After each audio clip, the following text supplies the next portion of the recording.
Feeding your spiders. Uh-oh. What are you feeding them? Hey, Teresa, congrats. Freedom.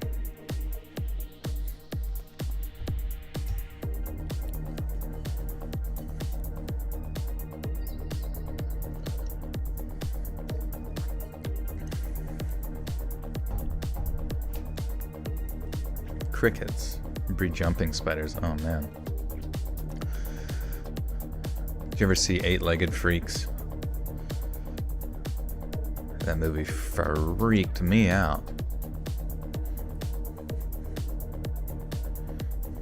Rewatching The Wonder Years, young Kevin Arnold seems like a little lying narcissist. He just had so much to say in so little time. Thought the live was frozen. Was it frozen?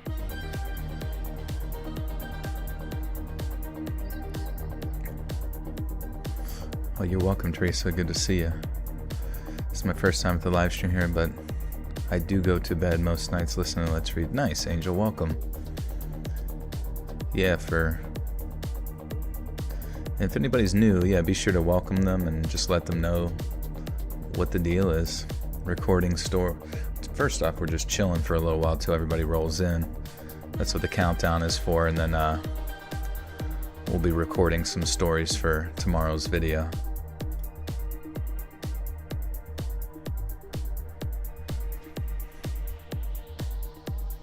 What up, Xavier?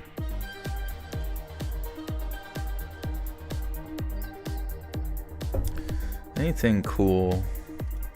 Are there any good subreddits to look at? Stories about tonight are summer vacation stories.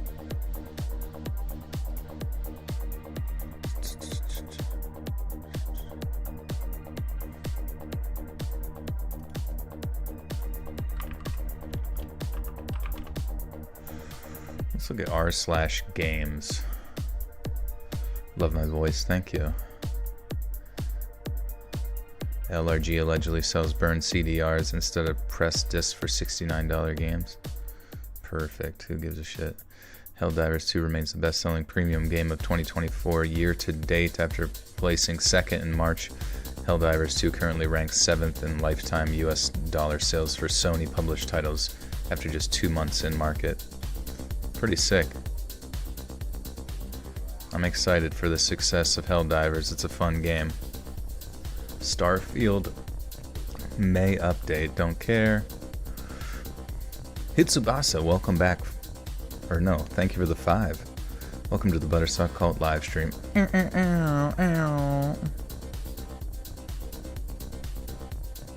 Why does Barcelona keep playing bad? They must be hungover, probably. What's up, Carly? How am I doing today? I'm doing pretty good, honestly.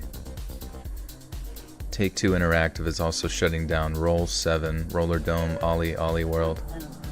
I don't know what the fuck that is.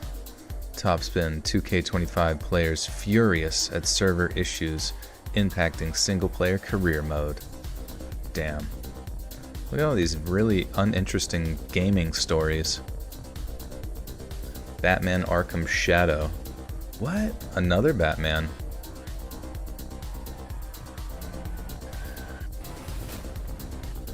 I don't know. I guess we'll see it when we get there. It's hard to get excited for games lately whenever you know it's just going to be like microtransaction hell.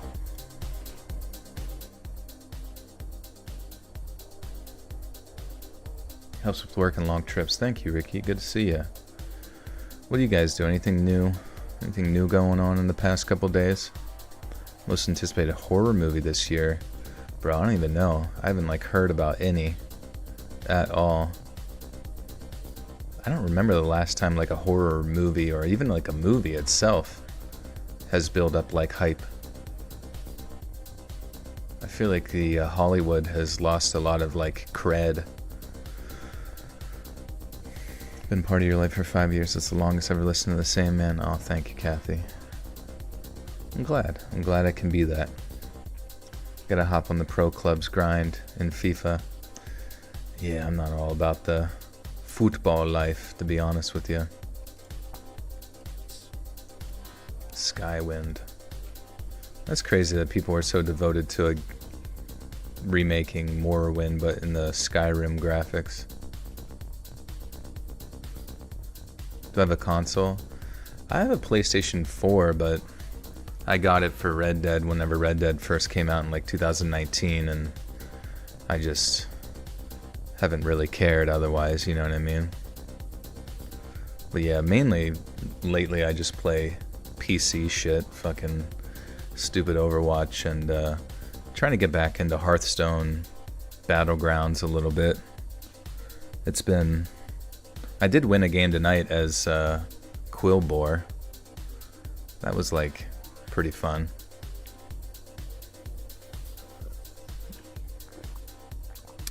When all cylinders are firing,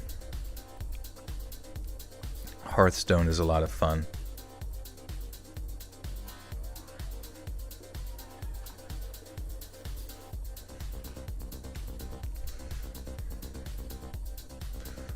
Rusty's Retirement, out now. 100,000 copies sold in 5 days. Wonder what Rusty's Retirement is.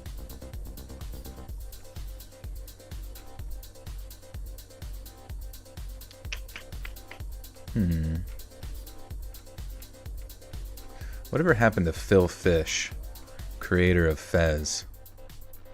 Wonder if he still exists in the creator space.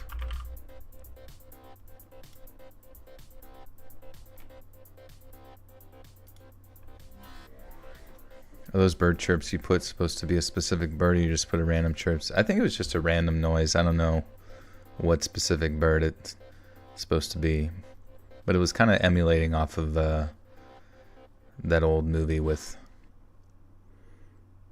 what the hell was it?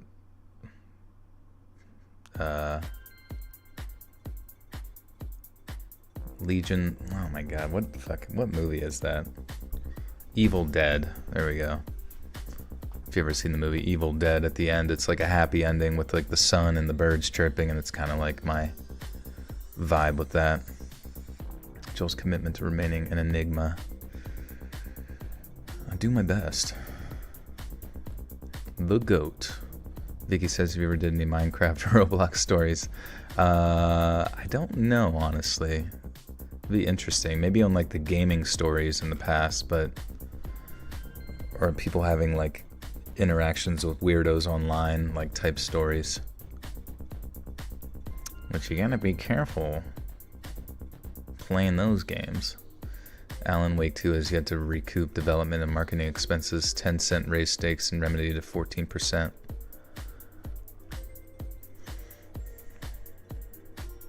Unity appoints Matthew. Who cares, man? We're all like, where's just new games coming out? Digital Foundry, Steam Deck ray tracing versus Asus ROG Ally. It works, but should you use it? I don't know, dude. r/games is boring, dude. It's all this bunch of technical mumbo jambo. Do I play GTA Online? No. I think I tried to get back into it whenever GTA came to PC years ago. But it was sad to find out that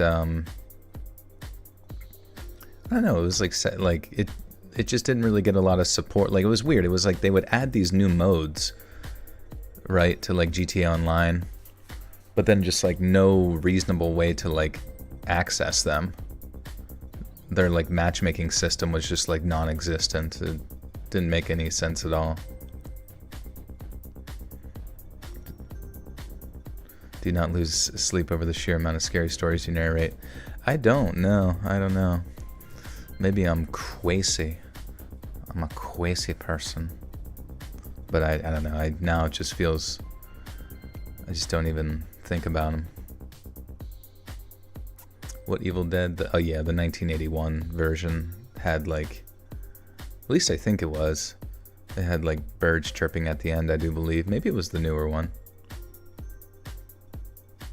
Anyone play World of Warships Legends? Never heard of that.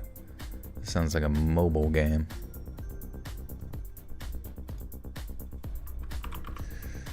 What other? Are there any other good subreddits? Are gamers read positive stories sometimes? I guess I could read positive stories for like bonus content. That would be interesting.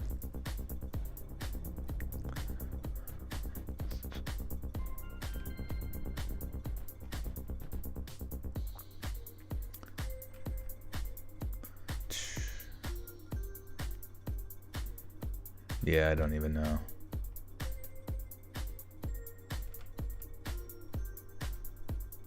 Yeah, r/gaming is dumb too. I don't know. End the video with a cool story. Or that would be good, actually. Yeah, end with a happy story. I mean, sometimes some of the scary ones have like a happy ending, but Pokemon TCG, the trading card game, is good if you want to get an idea of how things have evolved. That would be cool. When I play Hearthstone Battlegrounds, I always tell myself, I'm like, dude, why can't Pokemon have like a sort of battle card thing, you know? Or I forget what you call that. Like what? Hearthstone Battlegrounds is a new game that lets you recruit and battle with minions from the card game. Choose your hero, build your board, and compete with up to 7 other players. So it's like it kind of like you just pick random card, or you get random cards and like resources to manage. I forget exactly what you call that, like deck builder. I'm not really sure, but if they did that with Pokemon, I would go nuts. I don't mind this music, but last stream I missed. You had some bangers. Yeah, it was some 90s vibes for sure. Don't know if you're ready to commit to this live stream, but I'm off tomorrow. You better commit. You better get locked in now. We got 7 minutes and we're gonna kick this off. Dates gone wrong? Yeah, definitely read quite a few dates gone wrong type. The Divine Feminine with the 5 says, hope you're having a great night. Thank you. Good to see ya. What happened to your membership? Yeah, didn't you get gifted one last time? Unless it like didn't go through or something, I don't know. Love the Off the Grid vid. You posted about a week or two ago. We definitely need another part for that one. Yeah, that'd be good. That one honestly does as well as like dark web stuff.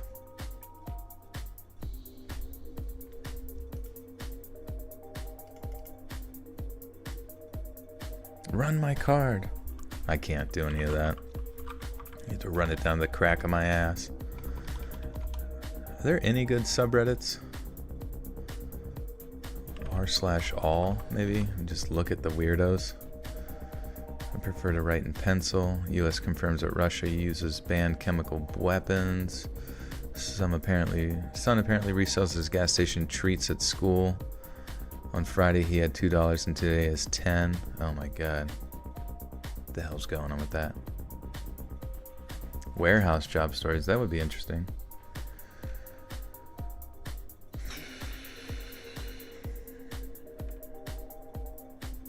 Utah woman pulls down.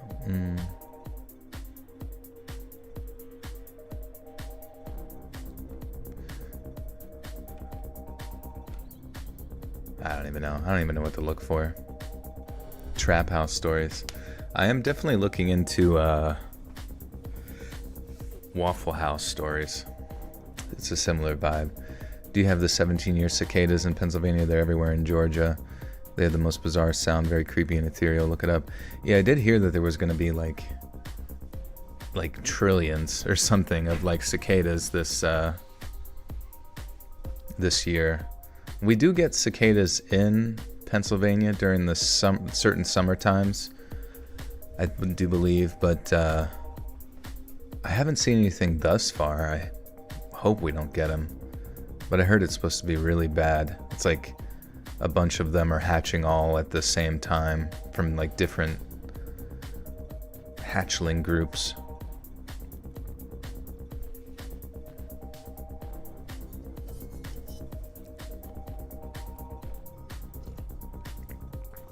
Naples, Florida, nice. How's it going down in Florida? Yeah, I heard, yeah, it was like Midwest and the South.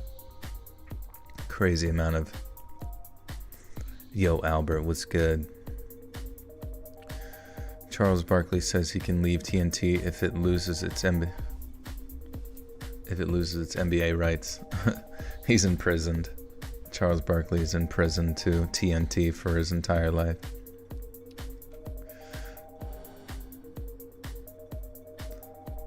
Mildly infuriating. Let's read that one. I'm staying at my partner's parents' house while he house sits. It's a very quiet neighborhood. I'm a night owl and take meds that make me really hungry before bed. Last night, around 1, I placed an order for a Slurpee and some candy from 7-Eleven. It only took about 20 minutes to arrive, but I fell asleep in that time. This morning, I checked the porch and no bag. I thought either the order got canceled or some driver abandoned with like $7 of candy, and in either case, I'm not pursuing it. Well, the cops just came to the house, and after answering the door, unable to contain the dog, they asked me if anyone in the house ordered food last night. I said that I did. Cue questioning about from where, when, and what food. I struggled to rattle off my memory of what specific Laffy Taffies I got. They tell me that the order got delivered next door and the residents were so rattled that they called the police. I say that it should have my name and the correct address on the bag, so I'm not sure what's so threatening. They take a full report before insisting on fetching and delivering my property. A completely melted Slurpee. I wish I was kidding. There's now body cam footage of me reciting Laffy Taffy flavors. I do not understand how a bag of candy warrants calling the police. Dude. I would get on the internet to tell this story if I was as mildly infuriated as they were. Amy with the 2. I really like the first responder stories, although I suppose they have been overused. Not necessarily overused, I guess it's kind of hard to come across them, or ones that aren't just like, I don't know, too graphic. I guess it doesn't really matter, does it? I ordered a bag of razor blades from 7-Eleven. Habibi, what's up, Brandon? I do have house cleaner stories. Honestly, any story that you would curious if it's on the channel, if you go to the main YouTube thing and click on the little magnifying glass. What's up, Sora? How you doing, dude? Have you hit the gym yet? You better. Did I go to college? I did, yeah. It was stupid. No, it was what it was, but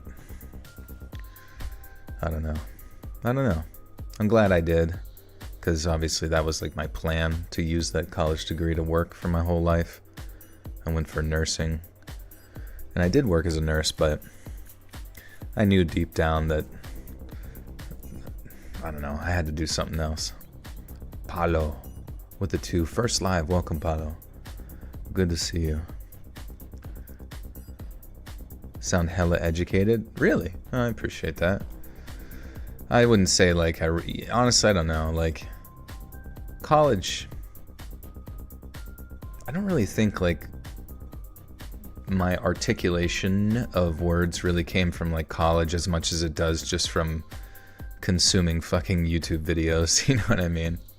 Like, obviously there's certain vernacular that you learn within like the medical realm that you could pick up from college but if you're interested in certain things, you're probably gonna like consume a lot of its media on the internet anyways, and you'll be just as intelligent. But it's not so much about sounding smart as it is having some sort of marketable skill, which thankfully YouTube worked out. I'm running laps around my neighborhood in the morning, and then about the girl, we were good now. But I don't text her often since I'm not focused on myself and taking advice. There you go, yeah, you know?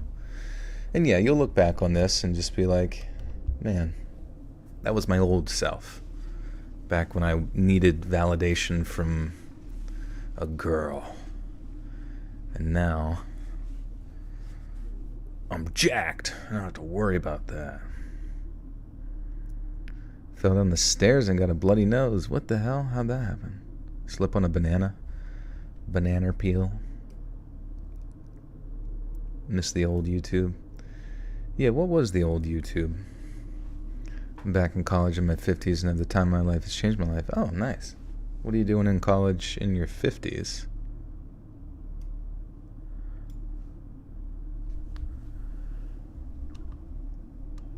Alright, like I said, guys, we got summer vacation stories here tonight. Appreciate you being here. Yeah, no censorship.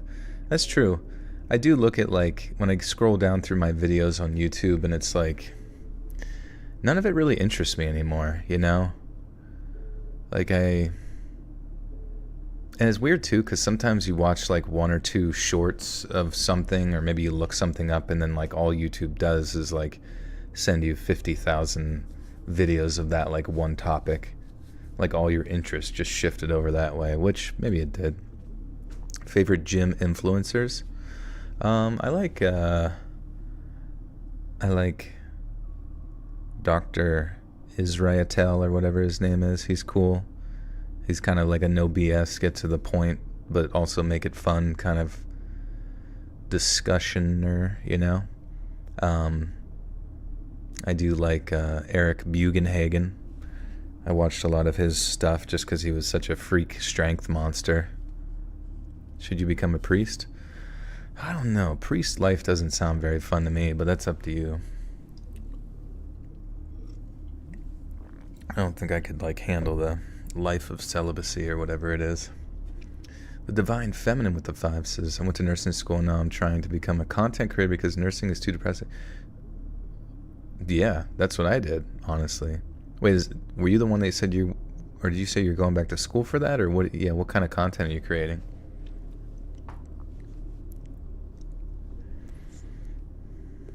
Studying urban agroecology, leading workshops for my department and running the social media.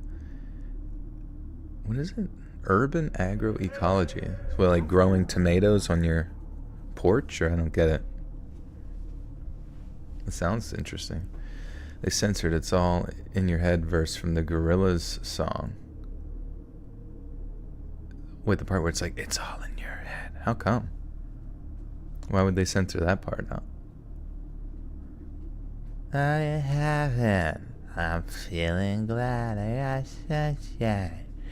In a bag, I'm useless.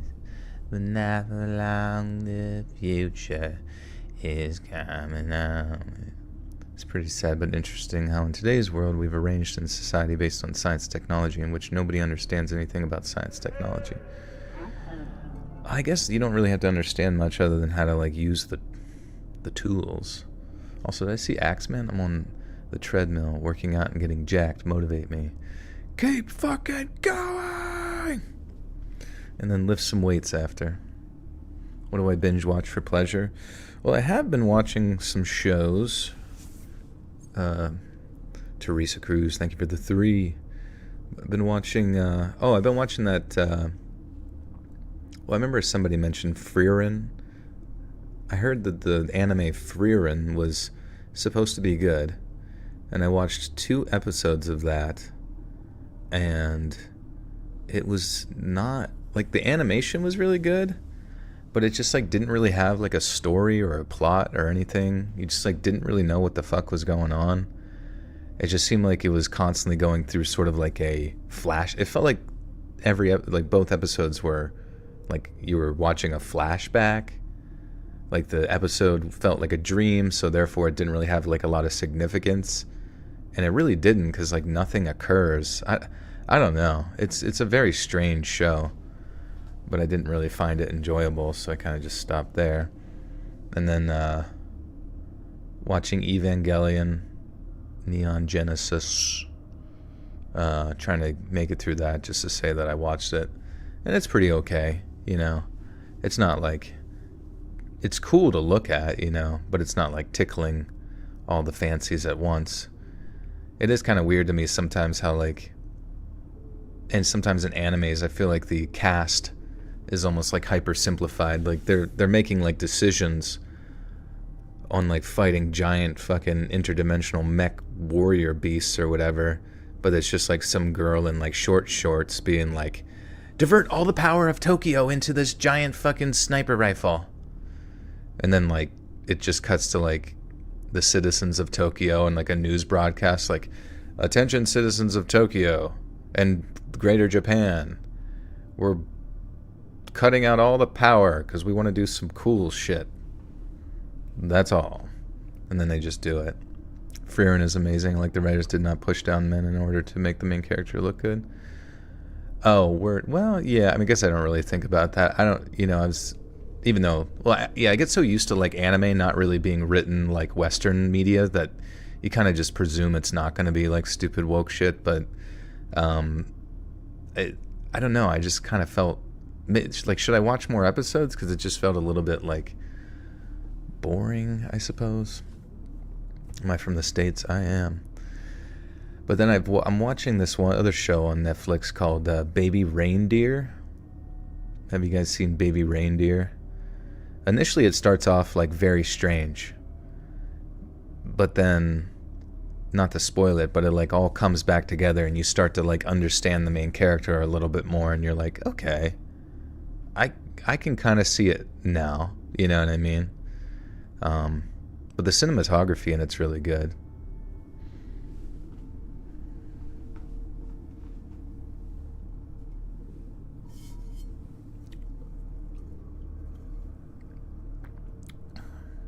Because I kind of enjoy that they like actually take time to go later on into the, because there's a lot of shit that happens in the show where you're like, wait, what, like, why are they doing that, or why is he doing that, why is he allowing this, or why does he do this, and then you start to kind of like understand his psyche a little bit more later, which is nice, because I feel like sometimes shows just like skip over that shit and they just expect you as like an audience to just appreciate the main character's motivations without actually telling you what the fuck those are.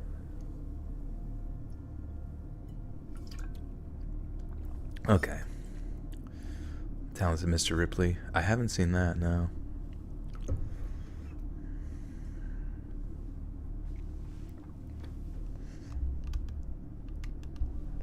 Okay. I should probably read a story, huh? Wait, let me make sure. Take my headphones off to make sure there's no shit going. Sometimes I'll like leave a fucking dehumidifier on. You got a question? Ask away. If I don't see it, I might be reading. Tales from the Crypt, great show. Like 3 episodes in. Well, I would say if you're kind of like confused about it and not certain, I would say keep watching, because like I'm at episode like 6 or something and it's definitely gotten more interesting.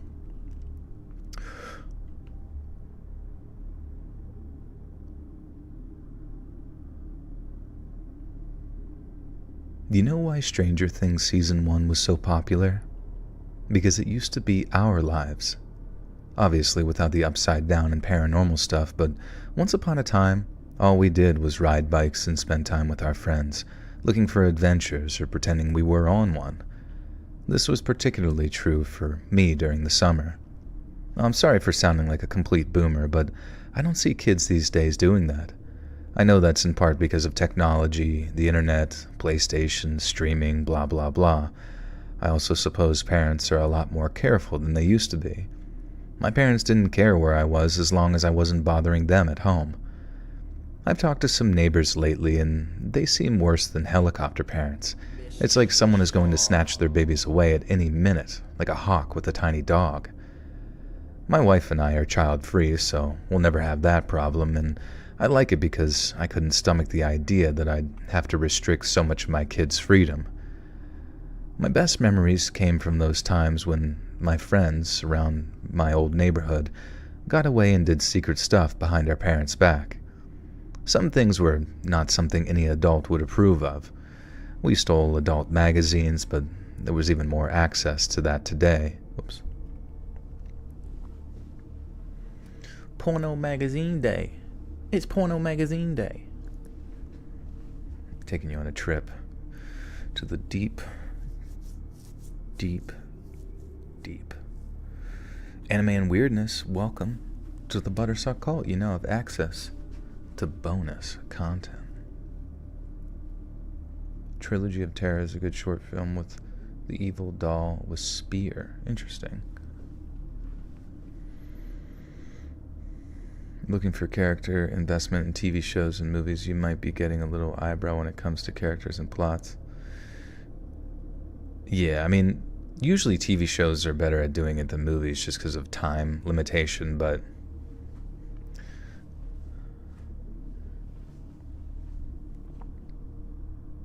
yeah, lately it's just, I don't know.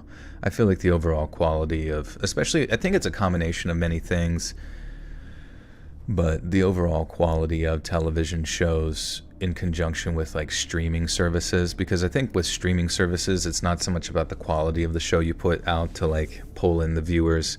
It's about how much shit you put out, kind of like YouTubers. You know, we just put out as much shit as possible, and I think it's really cut into overall quality, you know, over the long term, where it's just you need as much schlock and schlop as you can possibly fit on there, just so people can smoke their crack and lose their mind. Solly, thank you for the 10.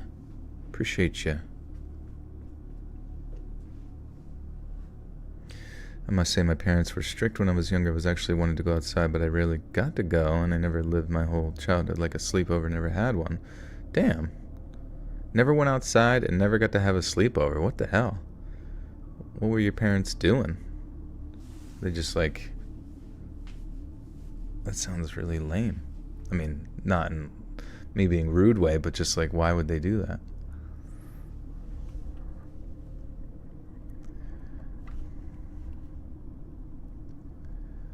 Some things were not something any adult would approve of. We stole adult magazines, but there's even more access to that today. I guess, yeah, the world is scary, but most of the time we were being kids and expanding our imagination. I remember one particular summer was the most fun, and the one that reminded me so much of Stranger Things later on. Now let me start by painting a picture of where we lived. It looked like the Edward Scissorhands.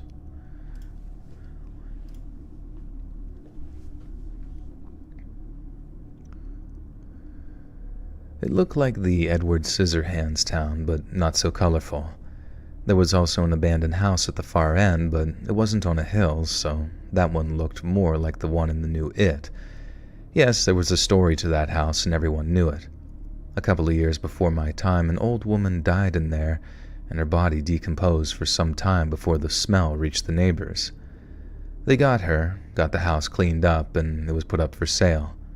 No one bought it. It randomly burned down one day, which left it with black, dark gray outside walls, and they gave up trying to sell it.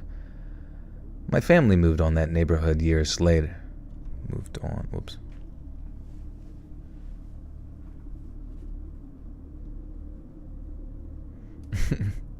A bowl of crack and let's read podcasts. Perfect night. My family moved to that neighborhood years later, and by the time I had any kind of consciousness, I knew everyone avoided that place. That summer, I won't tell you the exact date, my buddies and I, 11 to 13 years old, were somehow obsessed with Monopoly. I know I said before that my friends and I looked for adventures, so we should have been playing Dungeons and Dragons like that show, but no. We liked Monopoly because it was also a pretty long game. One of my friends, Jonas, had made us start playing because his dad told his mom that it was a smart game and would help him in life. His mom was very strict, unlike the rest of our folks, but with that game, he got to have us all in his room for hours, playing almost every day without an issue. But anyway, one night we finally got bored because most of us went bankrupt and only 2 were left in this weird stalemate. We packed up the game and talked about owning houses in real life. Jonas said that he would be happy with his parents' place. I wanted something bigger because my house, with my 4 siblings, was way too small. Another friend, Gary, said that he wanted something close to the city, like a penthouse or condo because they looked so fancy to him. But he wanted a beach house too far for... What is it? But he wanted a beach house too for... Oh, I see. See money, thank you for the gifter too. Jade. Smoking a bowl on your break. Perfect. helps you get locked in. Have you noticed all the streaming companies have taken like the big actors and tried to recreate their big movies cheaply, like J-Lo in a rom-com? I haven't really noticed, but I do. Yeah, I remember like what was it, Bird Box? You guys remember that movie Bird Box or whatever the fuck it was? That had some pretty big actors in it, but it was like directed like a fucking Disney original bullshit, you know? Remember when Disney used to have like some just like a new movie every month or whatever? And some of them were really good movies, but the Disney Channel, like, it was almost like obviously it wasn't as good as like fucking Lion King or any of their bigger budget movies, but you could definitely tell that it was like made with a fucking, TV show camera or whatever the fuck, and like, up and coming style actors. But that's how like Bird Box felt, where it had all these like big names, but just fucking, oh, it was so bad. Such a bad movie. Oh yeah, Smart House. I remember that shit.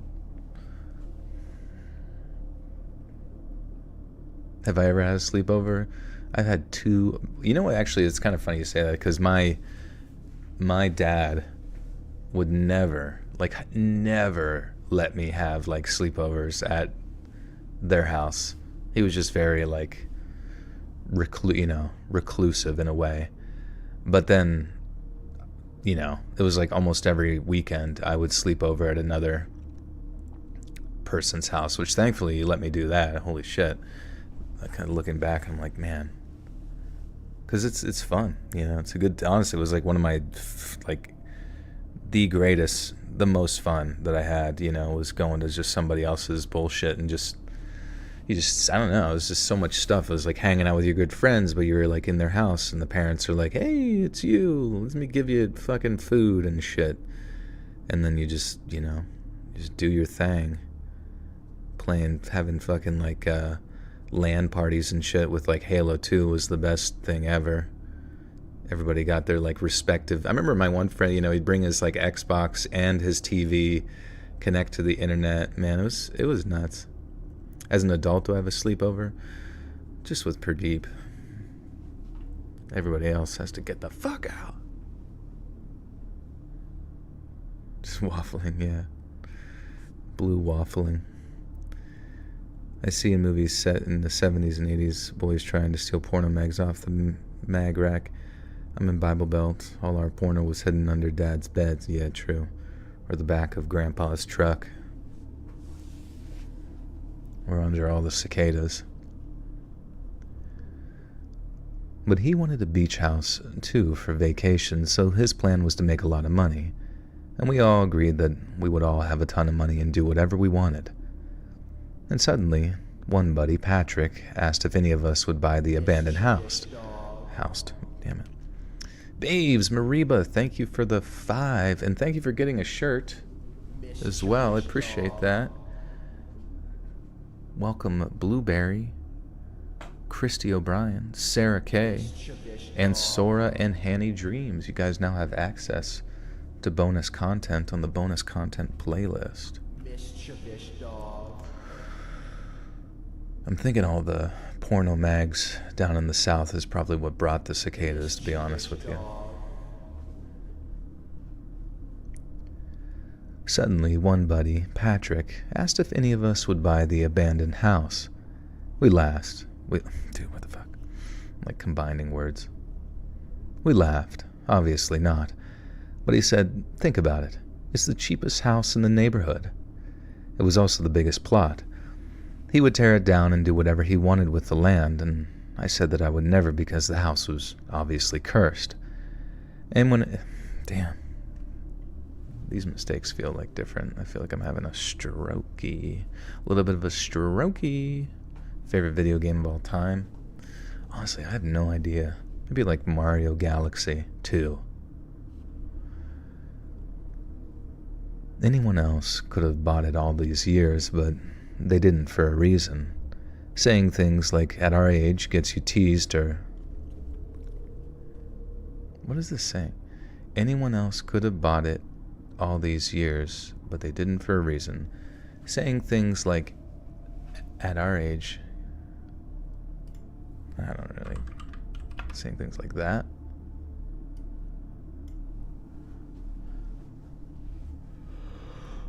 Tomorrow's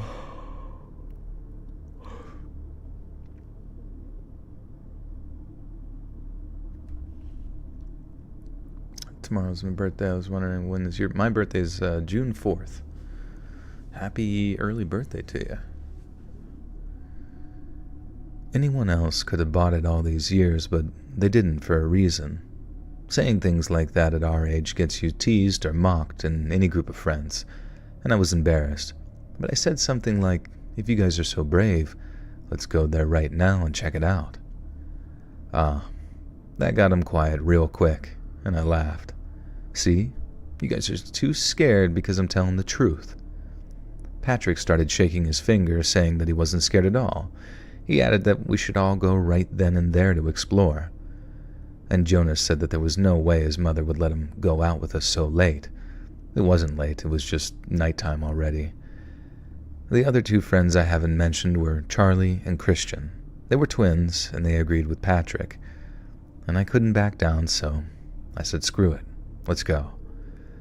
We planned to sneak out of Jonas's window so his mom would think that we were still in there playing. Jonas felt a little rebellious, so he nodded, and we climbed out, making... He nodded? Like he joined? I don't understand. Chrissy Meowery, thank you for the gifter. To Casual VR. And Peter Hargraves, welcome to the Buttersock Cult.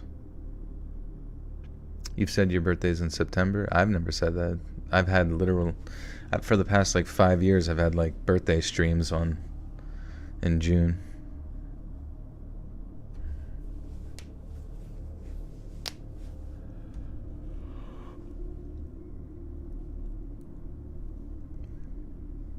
Jonas felt a little rebellious, so he joined, and we climbed out, making a ton of noise, and I don't know how Mrs. Jonas's mom didn't hear us.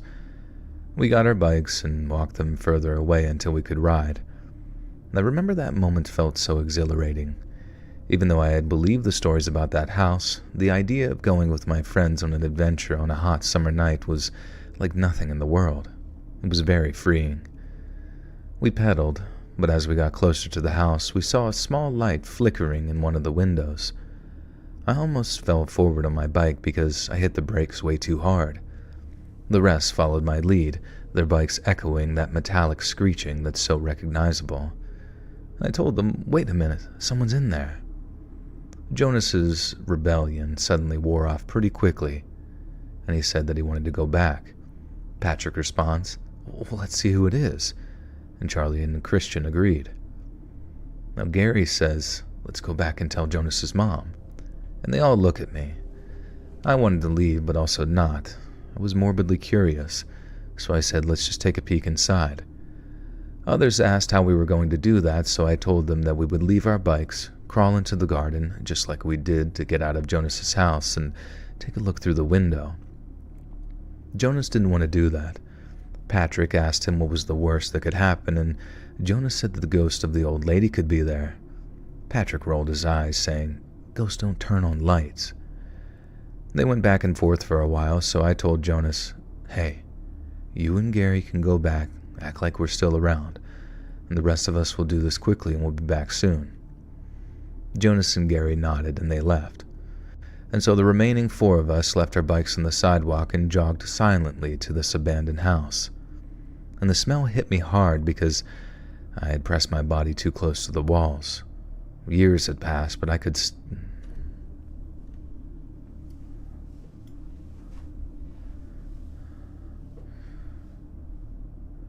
Opinion on the song War Pigs by Black Sabbath. It's a good one. You know, it's funny, I put that song on my Twitter whenever I was whenever the whole Ukraine thing started to pop off, because in my mind I'm like, here we fucking go. Our government's gonna try to convince us that we need to go fight stupid fucking World War III because scary or whatever, and I don't know. It is fucking stupid, dude. They'll convince you of all these altruistic ideas and then just be like, oh yeah, you need to go die. You need to go die because we strategically need that shit over there. David, thanks for the 1.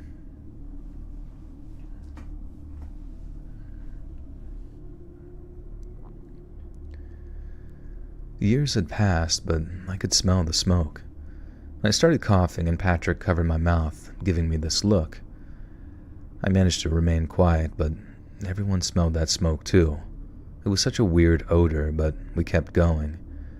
We reached a window that was reflecting a bit of light and stayed down beneath the windowsill. And now that we were closer, it was clear that the light came from a candle. I whispered, asking who we would...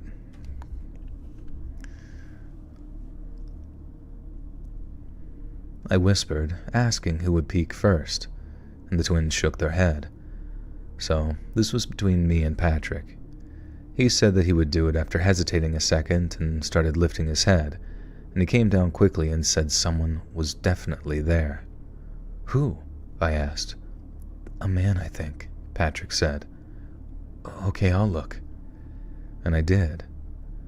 It was like a dark shape, covered in clothes and I think a blanket. He was sitting on the floor with his body hunched over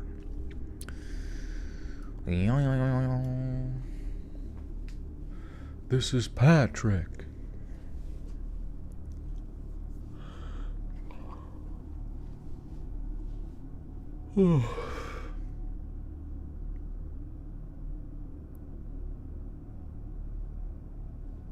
Aaron with the 5 says, hey Big Daddy J, I know you listen to Lamb of God when working out, so you should check out Chimera. I think I've heard some Chimera stuff like pop up on the playlist like after Lamb of God and stuff, and I know I probably would mucho enjoy it. But thank you for the 5.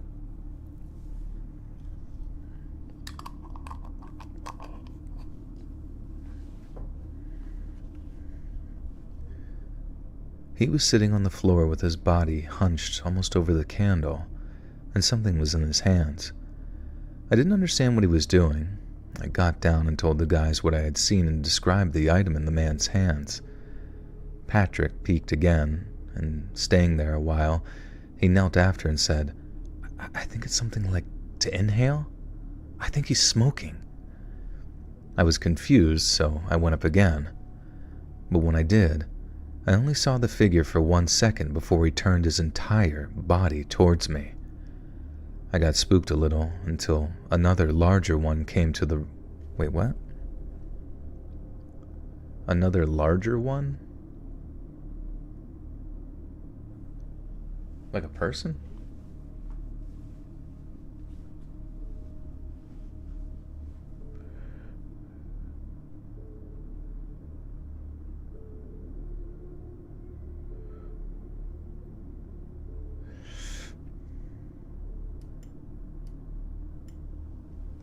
Oh yeah, another figure, probably. Lamb of God sucked 20 years ago. They have nothing on Cannibal Corpse or Morbid Angel. Yeah, I don't know enough about the bands, I guess, to like argue in favor of one. I just really like the Omerta song. There's something about that intro that like it just like gets my inner warrior going,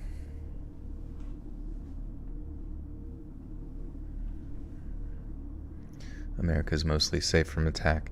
Yeah, at this point it's like definitely safe. It's just that there's a part of me that feels at the it's like we're at this point in our like history where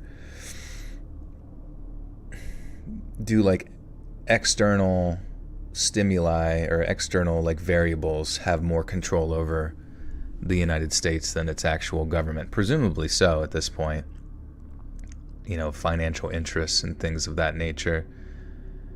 Because that's what, it's like you look at something like China, and I'm just talking out of my ass a little bit here, but it's like their weakest point is that everyone's maybe too afraid to talk to Xing Pong or whatever, and it's like, so he never gets like any good information, and then he's constantly making like shitty decisions because it's sort of a top-down method where they all have to like answer to the CCP. But at the same time, when those decisions are made, they're made like pretty efficiently. But there's a part of me when it comes to like the United States that I just don't think it has the longevity in it as a nation because it can be bought, Everything about it can be purchased. You can buy congressmen, you can buy senators, you can buy the presidency, you can, you know, I don't know. It's you just have to ask yourself, like, especially with the decisions that they make most of the time and how like divisive it is to exist within the United States, at least from like a rhetorical standpoint. You have to start asking yourself if there's like any cohesiveness to it anymore. It seems like the only time they ever like want you to feel cohesive as like a culture is whenever you're fighting COVID or fighting the war on terror, or you know what I mean? Like back in 9/11, everybody was a nation then, but it was like they only just used that narrative to kind of justify, you know, it's the endless wars in the Middle East and all that kind of shit. So half the time it just, I don't know, it just feels too easily usurped.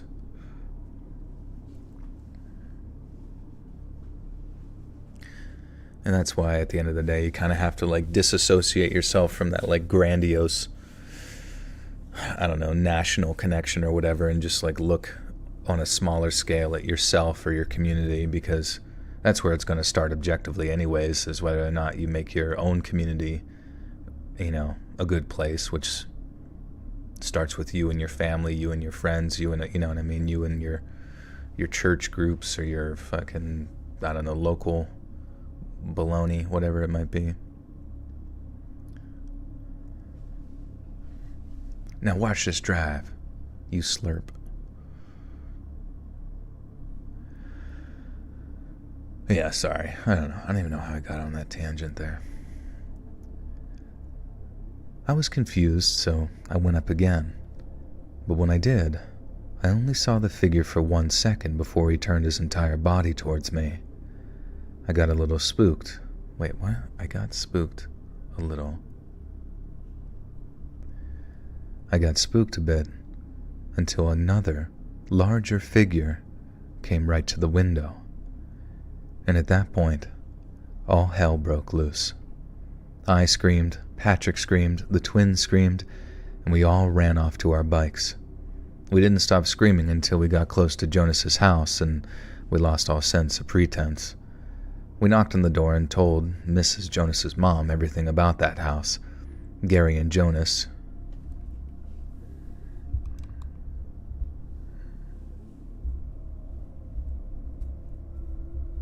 start a community, ain't that like communism or something? It doesn't have to be. I mean, you can start a community that exists within the typical financial systems, or you could go start a commune if you want. As long as you don't line everybody up against a wall and shoot them like a fucking Cambodian genocide. Do you read a lot of stories before choosing? I have somebody else do that. Saves me a lot of time.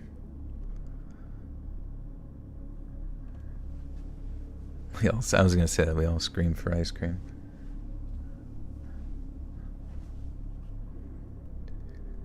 Gary and Jonas came out of his room and we were all terrified. Cock. Gary and Jonas came out of his room and we were all terrified. But Jonas's mom called the other parents and someone called the cops. So those guys were it's like jumps so quickly, I can't. You stick to your constitutional republic? Hell yeah, that's what I like to hear. Isn't it weird, like that term, constitutional republic? Like, I would say the majority of most people in school right now wouldn't, when asked what kind of government the United States is, they probably would say a democracy. Just like kind of instinctually, because it's, you know, you always hear like, we must protect democracy. But they don't really ever hear the term constitutional republic. Do more Omegle stories you did on V1. Yeah, that'd be sweet.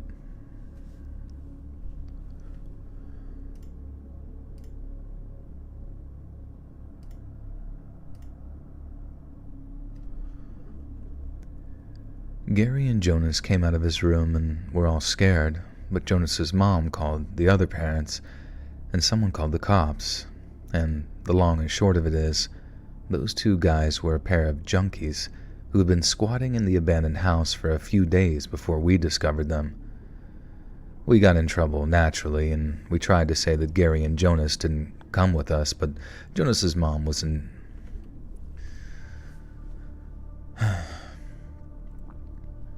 We tried to say that Gary and Jonas didn't come with us, but Jonas's mom wasn't an idiot.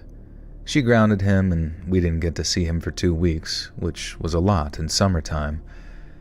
Someone in the neighborhood managed to get the house torn down, and it was just a barren place for a while. I was told someone bought the land years later and made a new home, and they still live there, so I guess maybe there's no curse. I know this little moment in time wasn't much, but these are the stories that you talk about when you're older, the crazy things that you did with your friends in the summer, and I often wish that we could go back there.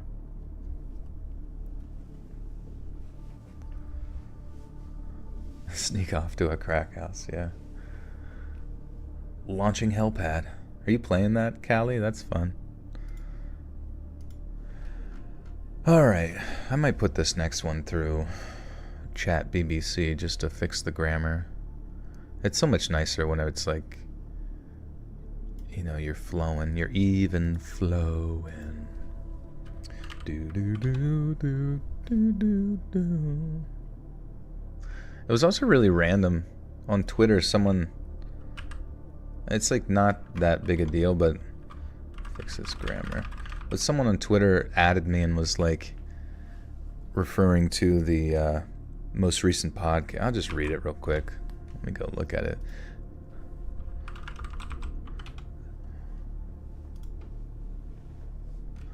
He has said, "This is crazy. The guy has my likeness, period. Multiple people sent me the screenshot when they saw it." And it's like, it's just a picture of my like most recent podcast like thumbnail. And I'm like, okay, maybe Robin, I was like, maybe Robin used his picture or something. And I click it and I see like he has like 5,000 followers. So I was like, oh, maybe he's like, and it says he's a Twitch affiliate, voice actor. I'm like, oh, maybe he's an actual thing, you know, like a content creator. But it was like really weird and out of nowhere. And I'm like, most normal people wouldn't send a message like that. And I click his picture and it fucking looks nothing like him at all. And then I asked Robin about it and he's like, well, I use, you know, stock images, so it definitely is not that fucking idiot. It's like, and then I go through his likes and I'm like, he has 0 likes on any of his photos. So I'm like, all right, this guy's just fucking schizophrenic or something, whatever. And once again, it solidifies in my mind that most of the weird people exist online. Oh fuck, I can't even fix the grammar because it breaks Chat BBC's terms of services. First time here, but I thought I was catching Prickard. What's going on with him? Oh, no worries. What's up, Angel? Good to see you. Would you ever let me make a community in your Reddit page and post it? Make a community? What do you mean? On a Reddit page?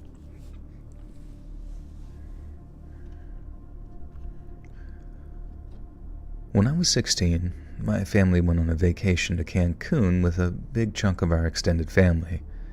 It was an all-inclusive package, so we never left that hotel.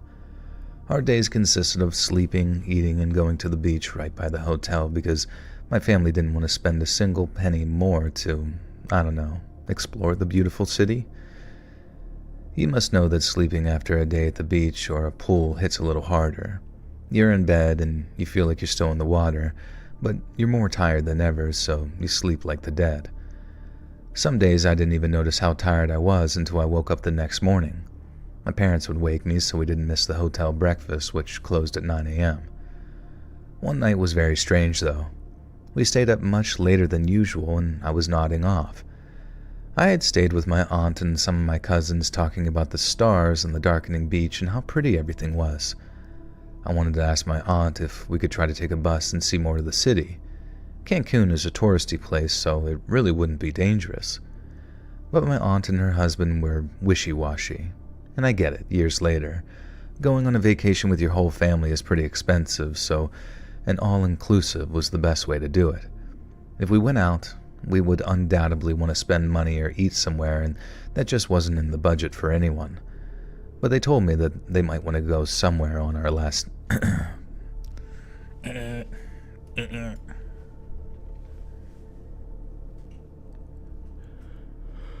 Do, do, do, do. You met tons of weird and creepy people online. I think that's the weirdest thing, though, is like, up until I started doing YouTube, yeah, it wasn't, like, I didn't realize how many weird and creepy people existed until I, like, you know, communicated on the intranet. But I guess it makes sense, because online you can sort of be whoever the fuck you want to be, and if you're weird IRL, then people tend to ignore you, so then you just end up on the internet, and then, you know, you can just pretend and just like hide those idiosyncrasies or strangenesses, like, until someone trusts you, and then you'd be a freak out of nowhere. But they told me they might want to go somewhere on our last day. I smiled at her, and honestly, I don't remember much of the rest of the night. I was really sleepy, and I went with them back to our rooms. My aunt and her family had been given rooms on the floor right below us. I don't know how or what happened, but the next thing I knew, I was waking up and thinking that I was in my aunt's room. So I got up from bed, went out, took the elevator, and knocked on our room door. I was calling out to them, saying, "Mom, Dad," yelling my sister's name and banging on that door. It was probably around 4 a.m. The open door swung.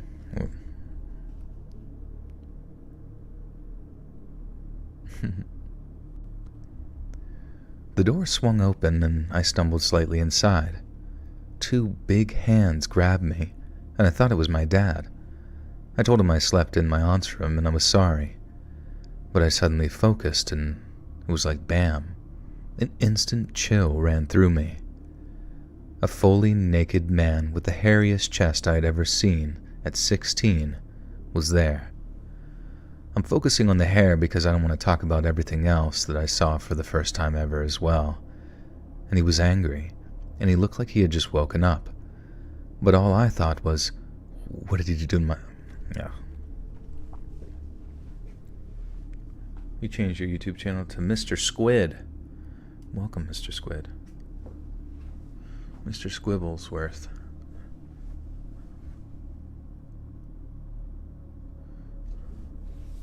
My best Scooby-Doo voice. Like zoink Scoob. I am live recording the stories. What did he do to my parents? Why was he naked in our room? And also, why was he still grabbing me? I then asked him, "What are you doing here?" He looked at me strangely and stepped closer, but I just bolted out of there. I went down to the lobby and there wasn't anyone around to help me. I thought about yelling for someone, but I don't know. I was just confused for some reason. So I sat down and tried to breathe. I don't know how I fell asleep again, but I eventually did, and I woke up after my sister. Zoinks. I don't know how I fell asleep. Oh my god, my brain is out of it right now. I don't know how I fell asleep again, but I woke up after my sister slapped my head incredibly painfully. She started to berate me, saying, "Are you crazy? How can you just sleep here?" I tried explaining myself, and she told me that I was never in my aunt's room. I had gone to our room just like always, and she felt me lying down next to her. But I swear I had almost seen my aunt and her husband sleeping in the other bed when I woke up and left. I spent the rest of our vacation thinking about what had happened. My sister told everyone, and they all laughed at my expense. My aunt confirmed that they had gotten out of the elevator before me, so they assumed that I had gone to my room. After teasing me for a bit, they all concluded that it must have been just some sleepwalking episode. I never told her or anyone about the naked man, but I thought about him. Anything could have happened to me. Waking up a random dude as a 16-year-old girl in the middle of the night on vacation and basically falling into his arms. And I'm just so glad that he let me go. Also, nothing similar has ever happened to me again. I didn't have a sleepwalking disorder, thank God, but Whenever I go to hotels or other vacations, I have a little ritual of checking the door number before falling asleep. My husband says it's OCD, but I say it's being careful. Okay, what happened? Does anyone know what the fuck happened? What was your favorite horror story that you have read over the years on YouTube? I don't know, honestly. I guess the one about the...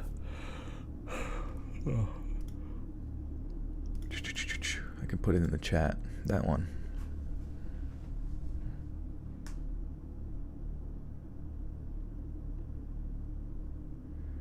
Even though she was in the wrong room. But I don't understand. Like, was she fell asleep in her aunt's room and then stumbled into a random dude's room and then, like, ran away and fell asleep or something? This is really strange.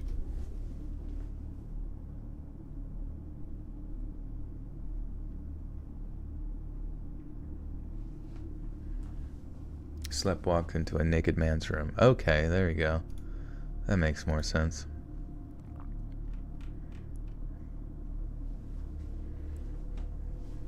Obama.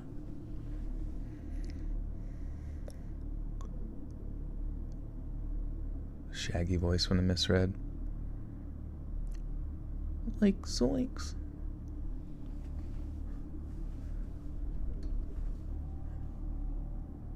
Naked and afraid. When Airbnb first became popular, I thought it was the greatest idea imaginable. I wanted to take a summer vacation somewhere without spending too much time because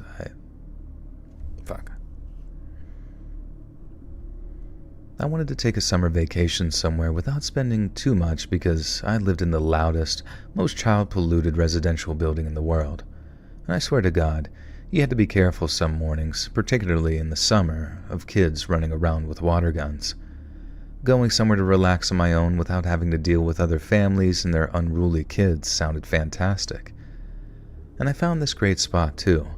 It was a little beach house, and the details on the app said it wasn't a tourist town, so it was never high season, and that was perfect. And so I booked it at a great price and asked for my PTO, and went on my way.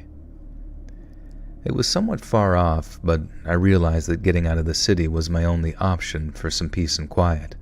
I even passed some beaches, and I cringed at the number of cars in the parking lot alone. Not for me.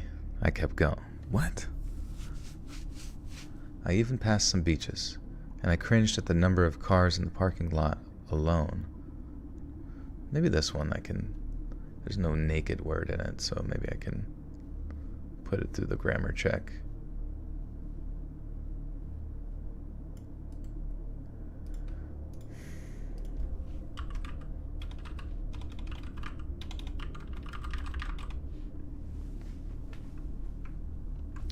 Fucking crap.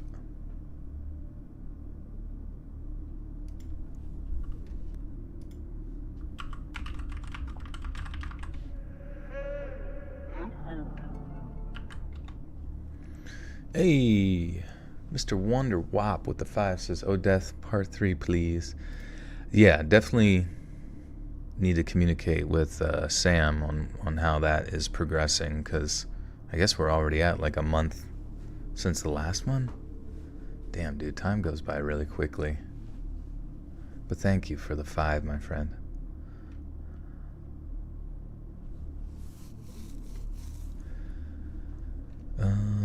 It was a bit remote, but leaving the city with I passed some quiet beaches and cringe. Okay.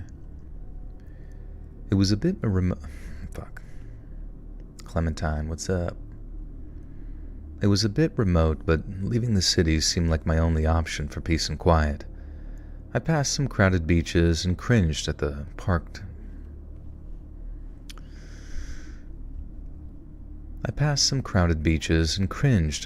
parking lots. Not for me. I continued driving. As I drove further from the city, I began to worry. My GPS assured me that I was on the right path, but civilization seemed to disappear. I stopped to stretch my legs and felt like I had stepped into a cowboy movie, albeit a very grayer version. I tried calling the Airbnb host, but I got no response. When I finally neared my destination, my heart sank. The house was exactly like the photos, except it appeared much smaller and much more isolated than it seemed online. I parked and surveyed the area. Yes, it could technically be called a beach house, but it was hardly usable as such. Firstly, there was no direct access to the beach. The house sat on a peculiar low cliff with moldy large rocks and a stretch of stone and sand leading to the water. Essentially, my rental in this never-busy town was a tiny house in the middle of nowhere, beside an unusable sea. Was it misleading? I think so. My mobile data failed me when I tried to complain, and inside I found no Wi-Fi, and repeated calls to the host went unanswered. The interior was the only part accurately represented in the listing. It was pretty, comfortable, and equipped with an air conditioning. Turning it on, I decided this solitude might be exactly what I needed, while the sea was...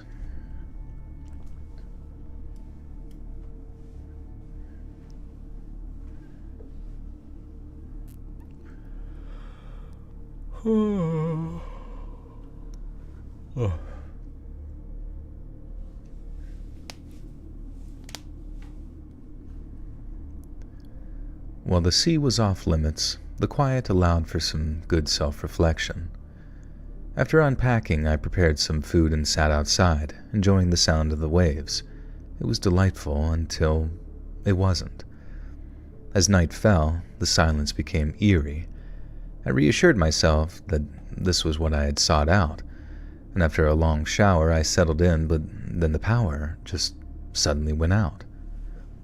And hours passed in this complete stifling heat. I used my phone's light and opened as many windows as possible to catch the ocean breeze, but the darkness just felt so unsafe. And amid the ominous sounds stirred by that breeze and my racing thoughts, I just decided to sleep. However, the night was restless, filled with unsettling noises and the occasional blocking of moonlight. At dawn, with the power still out and the host still completely unresponsive, I just had enough. Despite booking a week, I left early, stopping at a beachside restaurant on my way back for some much-needed relaxation and acknowledging that the solitary life was just not for me. I did file a complaint about the misleading listing, which led to its removal and the deactivation of that host's account.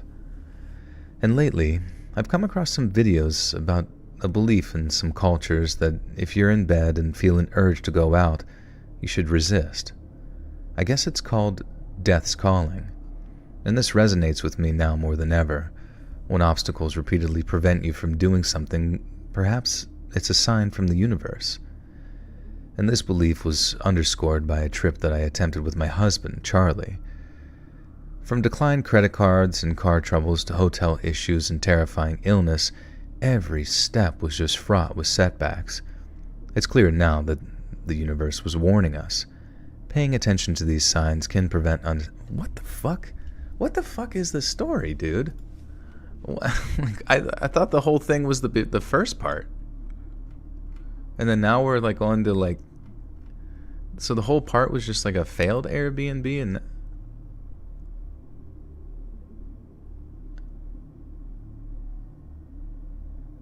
Or did Chat BBC change the fucking story? Like... What the fuck is going on? Alright. God damn it. That's so fucking cringe. I swear to God, I think Chat GPT like completely changed shit around. Wait. The night continued, everything was breezing.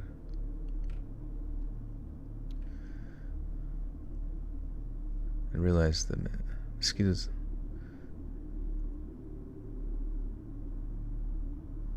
Huh. I'm not sure I kept sleeping. But then the moonlight back my face and went... It's more than the power. Kids started crying. What?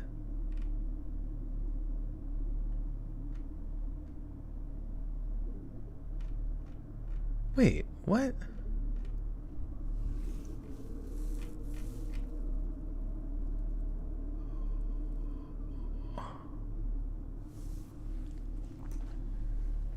Alright, that was fuck. I don't know what the fuck. I'm going to start over. I'm going to start this story over. I don't know what else to do. This is fucking confusing as shit.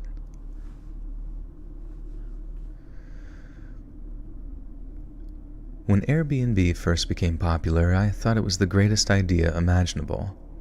I wanted to take a summer vacation somewhere without spending too much because I live in the loudest, most child-populated residential building in the world.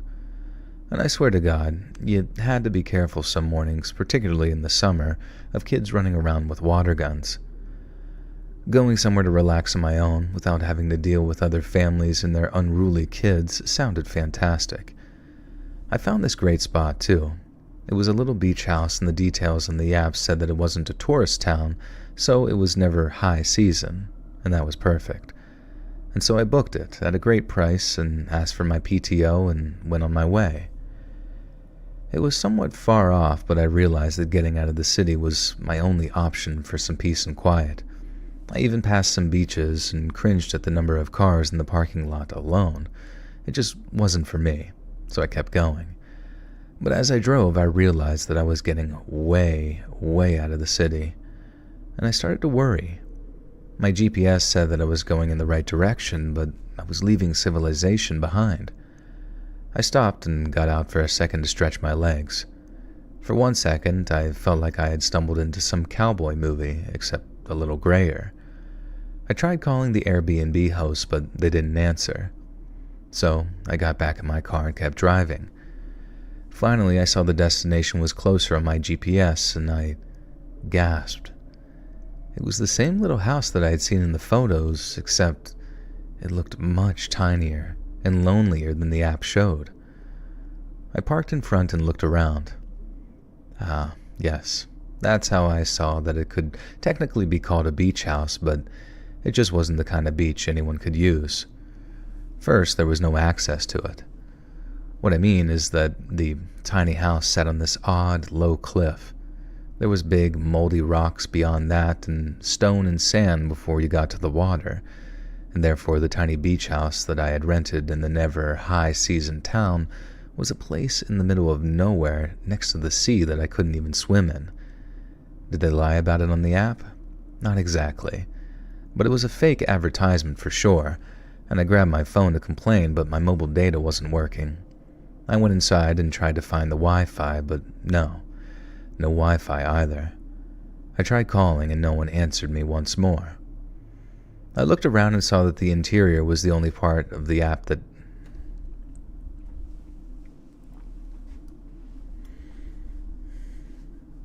Now I'm a little worried that this story is just going to be about like a bad Airbnb.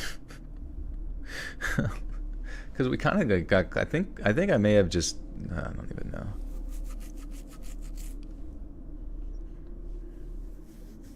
Oh yeah, time for bed.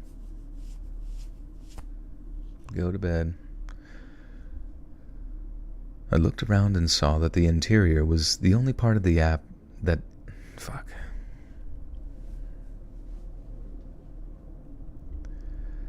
I looked around and saw that the interior was the only part the app hadn't lied about. It was pretty comfortable and had an air conditioning. I turned it on and I enjoyed that, and I thought to myself that perhaps this was what I truly needed. I loved the beach, but going into that water would be impossible and a little dangerous. Yet a little peace and quiet to self-reflect wouldn't be so bad. I grabbed my things from my car and settled in. The kitchen worked. The bathroom had excellent water flow, surprisingly, and there was some kind of cable on the TV, but it didn't have the best image. So the first thing I did was make sure that myself...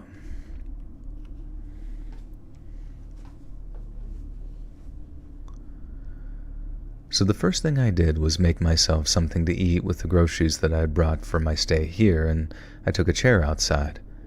I sat by the window and enjoyed the sound of the waves, and it was excellent, until it wasn't. Night fell quicker than I expected, and it got really eerie. Fuck.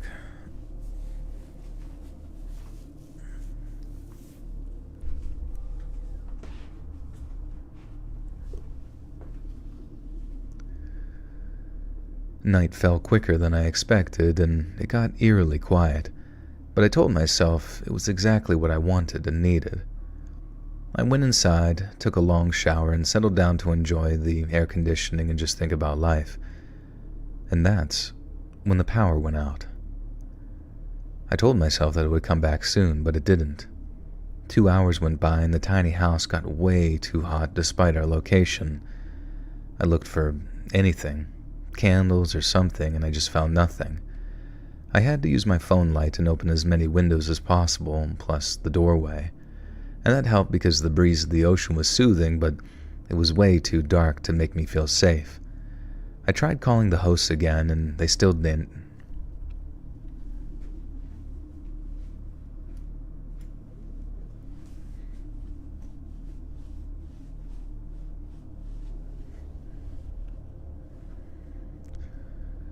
I tried calling my hosts again, and they still didn't answer. In my head, I was already planning my serious complaint to the Airbnb so I could just get this listing out of there. The night continued, and everything the breeze moved sounded like something stranger. I was only glad the moon was shining so brightly, and I made a cold sandwich just to pass the time.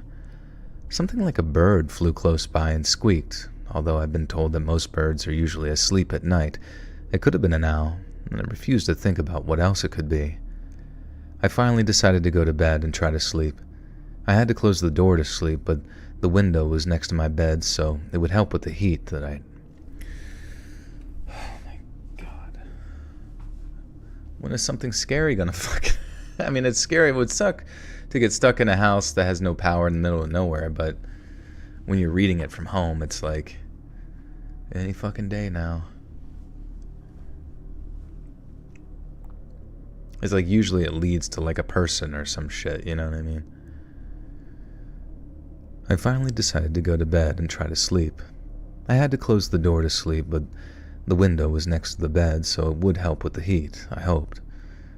I can't fucking make it through.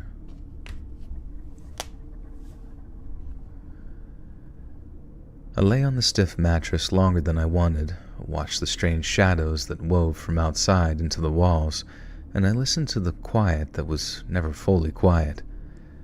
I didn't realize how many things you could hear when you don't have any electronics on. The mosquitoes started playing the violin in my ear, the creaking of the furniture got on my nerves, and even your own breathing is distracting. I had closed my eyes while watching the moon, feeling sleep finally overtake me when I felt the light disappear suddenly behind my lids, like something was blocking the window. I didn't want to open my eyes, though, partly due to sleep and partly because I'm not really sure, but I just kept sleeping. And then the moonlight was back on my face. I went on to say that was...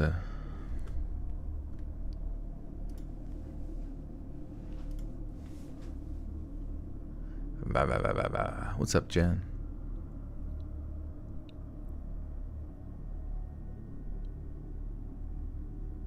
Which is crazy to think that, like, Chat BBC just fucking completely, like, you ask it to fix the grammar and it just... I don't know. It just, like, makes up a bunch of shit.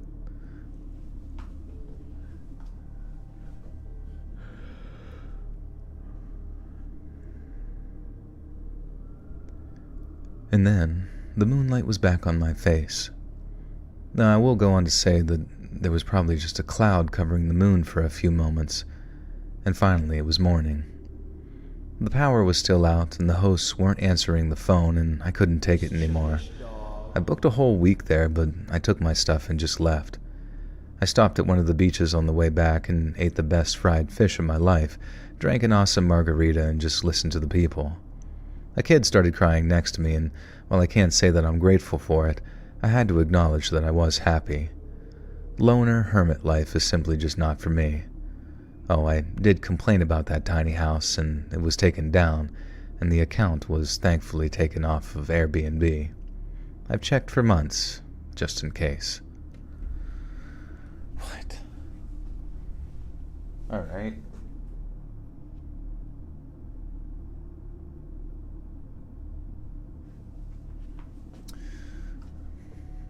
Kelsey Rundle, welcome to the Buttersock Call. You now have access to bonus content.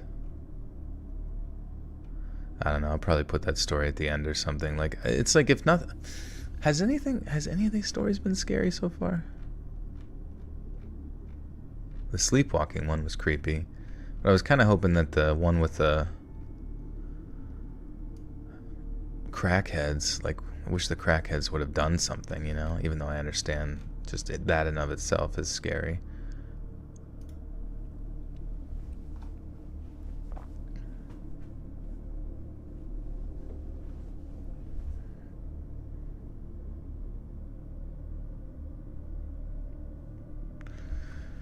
Yeah, right. If your power went out at an Airbnb, wouldn't that immediately, like, wouldn't you have checked, like, wouldn't you have just left? If the power goes out in your Airbnb in the middle of nowhere on a beach, wouldn't you just leave? Or go check the breaker? Didn't even check the breaker. What's up, Tawny? I don't even know if I would waste my time checking the breaker. I'd just be like, fuck this, I am out of here. Lately, I stumbled across some videos online which explained how, in some cultures, there's a really weird belief. If you're in bed, in your pajamas, and you get an invitation or an urge to go out, don't do it because that's death calling.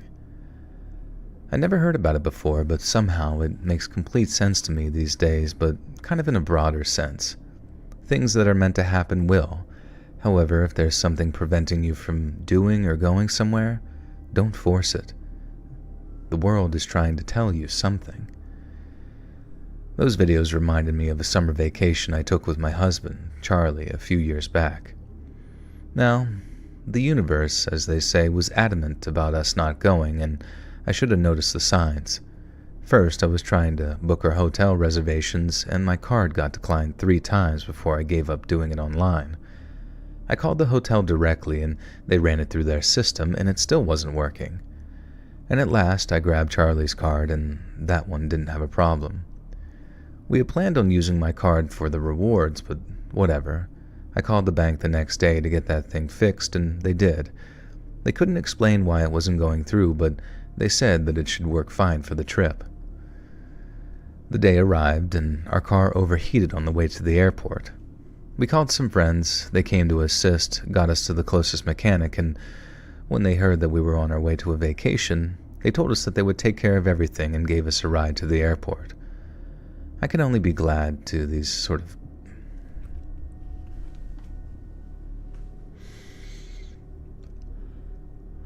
Thousand-story marathon, yeah.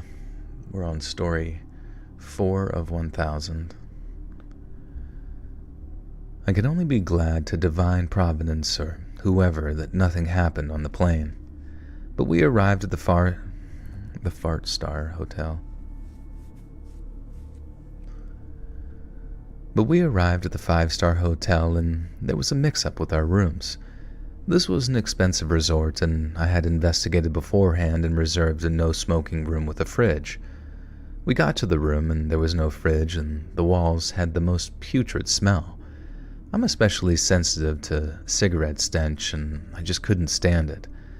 And I'm afraid to say that I went full Karen on the staff, but it was warranted.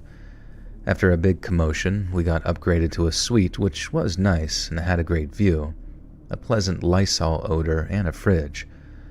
Once we were settled, I called the resort restaurant that we wanted to try because I had a few food restrictions and we wanted to know if the cooks could follow it. On the phone, they said it was fine. We went down, sat, and ordered, and I explained my situation. The waiter told me to wait a second because he wasn't sure about it. I told him that we had called beforehand, but he wanted to check. I guess I should have been appreciative of the service, but it took more than 30 minutes before they told us that it was impossible to replace what I needed. Charlie was starving, so I changed my order to something not filling so we could just eat and went back to our rooms. I was trying not to get sulky or more upset because too many things had already messed with our vacation, but as we were trying to rest for the night and Charlie and I got a little cuddly, we heard this blood-curdling scream from the hallway. I can't explain how horrible it was. We thought someone was dying and went out in a panic. All I saw was 2 kids running up and down the hallway. Charlie pulled me back inside and turned up the TV, and we tried to concentrate on ourselves, but the scream came again. Repeatedly, okay, that's...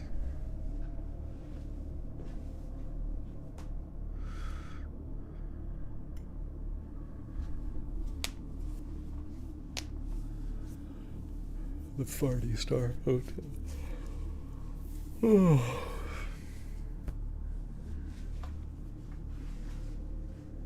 Yeah.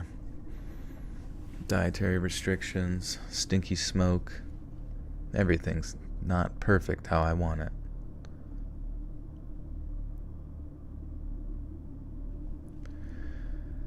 Charlie pulled me back inside and turned up the TV, and we tried to concentrate on ourselves, but the scream came again, repeatedly. Then it wasn't from the hallway. The noise came from directly outside, on our balcony. I looked, and those same kids were playing on the balcony of the adjacent suite, and I wanted to die. My husband was kind enough to go to their room and ask their parents to keep their children in check. The father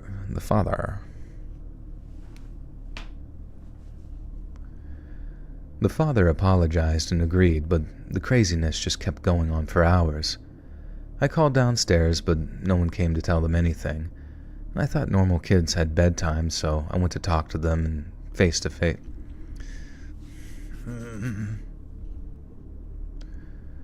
I thought normal kids had bedtime, so I went to talk to them and was face to face with the father. I told them my husband and I wanted to rest, and the hallways or the balcony of the hotel weren't a playground for their children. But the dad said that he couldn't ask them to keep quiet because his kids deserved to have fun on their summer vacation. We called the reception desk again, and oh my God, I'm like tripping over my fucking mouth.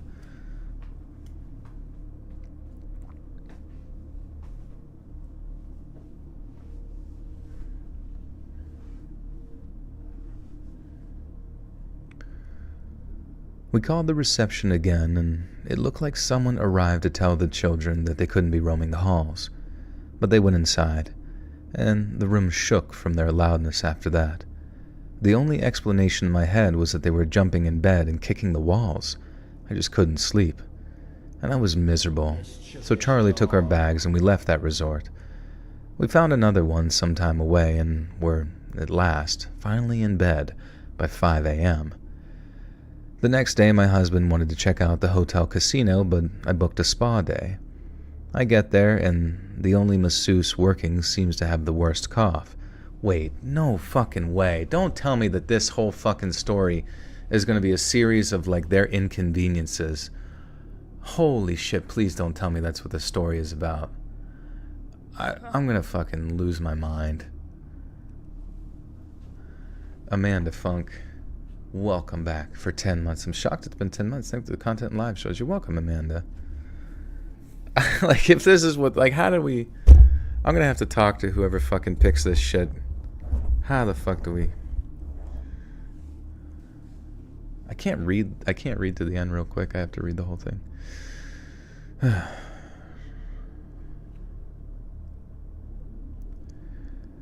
The next day, my husband wanted to check out the hotel casino, but I booked a spa day.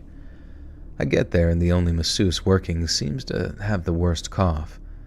I know I sound like the biggest B word right now, but I just was so tired and disappointed. The poor woman coughed out the entire time, and after 10 minutes of it, I decided to stop. I told her to just rest, and I still tipped, but I felt cheated. I went to the casino with Charlie, and we got some respite from the bad luck for around 2 days. I started feeling my throat itching on the 3rd, and I knew that I had caught whatever the masseuse had.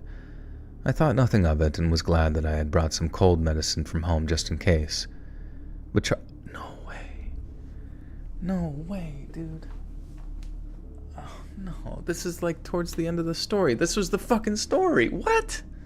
You got sick on vacation? That's the horror story? What? What? What? What the fuck?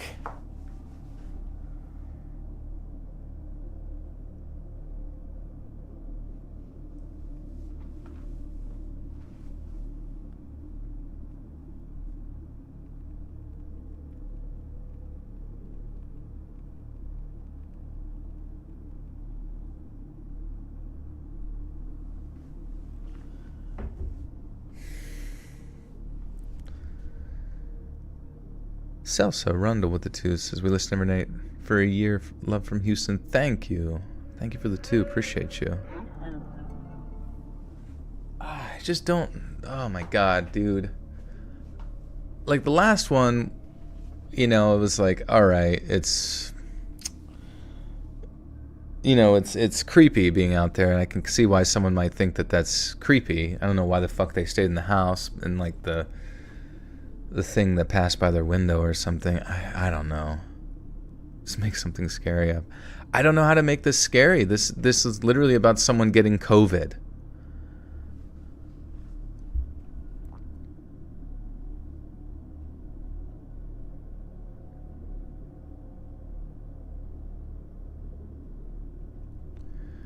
I started feeling my throat itching on the 3rd, and I knew that I had caught whatever the masseuse had. I thought nothing of it and was glad that I had brought some cold medicine from home just in case, but Charlie caught it too. I don't know if I gave it to him or if the entire resort was plagued, but my husband had it so much worse. And 2 days later I was driving him to the ER. Charlie has always been a little sensitive to respiratory infections, and a few tests later it was confirmed that he had pneumonia. I was afraid of going home with him by plane, but I bought some face masks. This was before COVID, so it wasn't that common, and got home somehow. Charlie had 2 more ER visits before he recovered, and it was the scariest time of my life. They told me that he had lowered the normal oxygen levels and put him in treatment, and by then I swore up and down that I could never take a vacation. I won't even mention how we had to live during... Oh my god. COVID was a nightmare for this person. That's... That's oh my god. Send if you get sick in a respiratory infection, please send your story to letsreadsubmissions@gmail.com. That's fucking crazy, dude. That's fucking crazy to me. Why would someone send this? I won't even mention how we had to live during COVID, but instead I now believe that you should pay attention. Everything was telling us not to go, almost from the moment we left the house. Listen to the universe. Even if you honestly want to go somewhere or do something, that trip wasn't worth even a second of our pain. Nothing is. Holy Christ. And a fucking, like, COVID... finger wagging at the end. Davis Wall, welcome back for 7 months. Joel Rolls, Reeds, thank you. Thank you, Davis. Appreciate you. I got a tickle in my throat.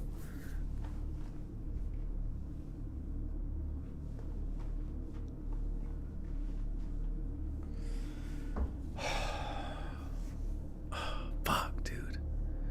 This is so tough because it's like it throws off my whole like content production process, where like 2 of these stories are so astoundingly bad. Now, I've read some really bad ones on Reddit before, but I feel like you can kind of fandangle it. I just like, can you imagine, like, what would your reaction be to listening to scary summer vacation stories and someone gets a fucking sore throat? I mean, it does suck, but it's not fucking... What's up, Britt?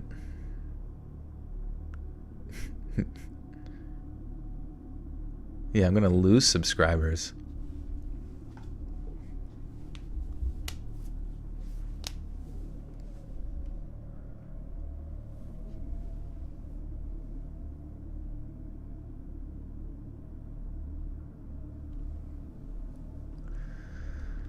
Oh, I don't even know.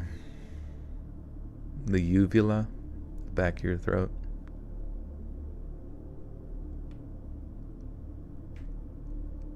Put some different ones tomorrow. Yeah, maybe on, like, I can like maybe I can do some keyword searches and find like a summer story. That blows my mind. This happened in middle school over the summer, but it was a field trip organized by the school. It was just 2 days and 1 night stay where my classmates and I would visit a historical museum and other places in the capital. We were assigned 4 kids to a room with 2 queen-size beds. We had 1 male and 2 female teachers as chaperones, but they got their rooms, just all on the same hotel floor. I have trouble sleeping on strange beds, and I got up in the middle of the night and couldn't go back. My 3 roommates were sleeping soundly, and I envied them. I grabbed my phone and started to doom scroll when I saw, or sensed, maybe the better word. Fuck.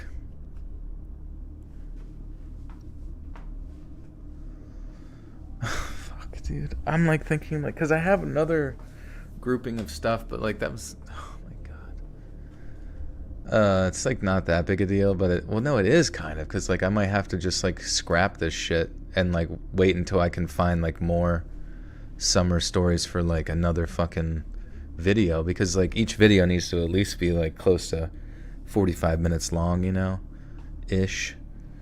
And if I have to take out 2 stories in a fucking video, it could be not bruh.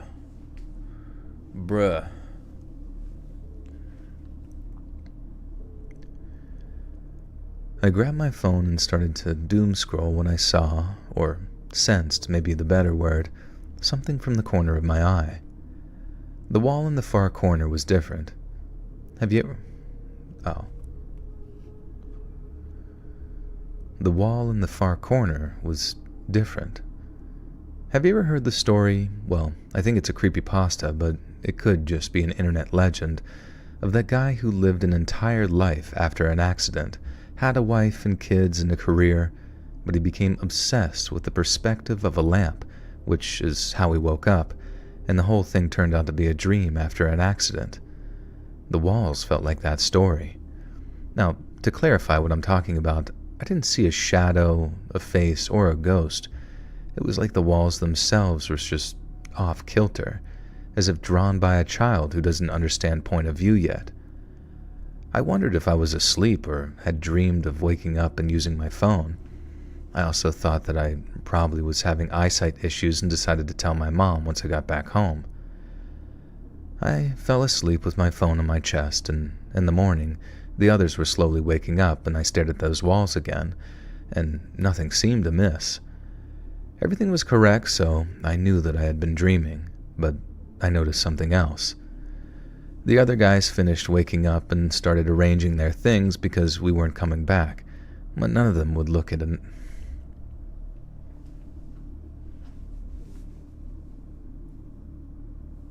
The worst stories are the best. I guess so, but it's like for like viewers who want to stick around and you get to like retain them by getting them to listen to your shit. Oh my god.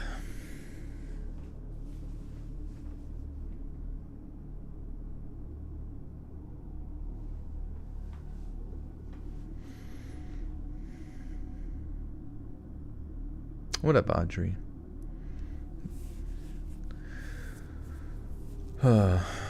It just sucks because like the first 2 weren't really that scary either. It was just like I saw a crackhead, and well, that 16-year-old one was scary because who wants to get grabbed?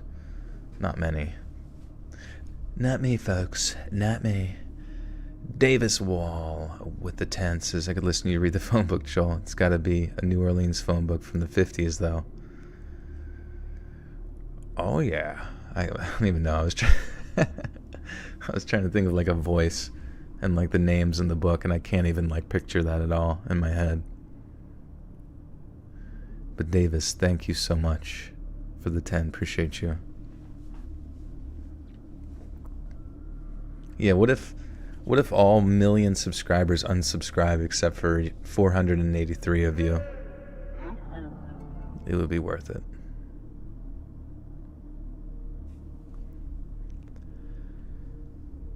The other guys finished waking up and started arranging their things because we weren't coming back, but none of them would look at another. Look at another. What does that mean? Look at another. Look at each other?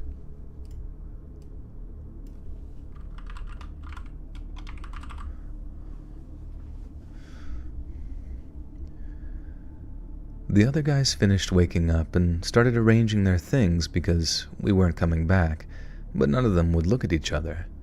The vibe was just really weird, and I chalked it up to us being tired and not looking forward to a long bus ride. But as we were about to leave, one classmate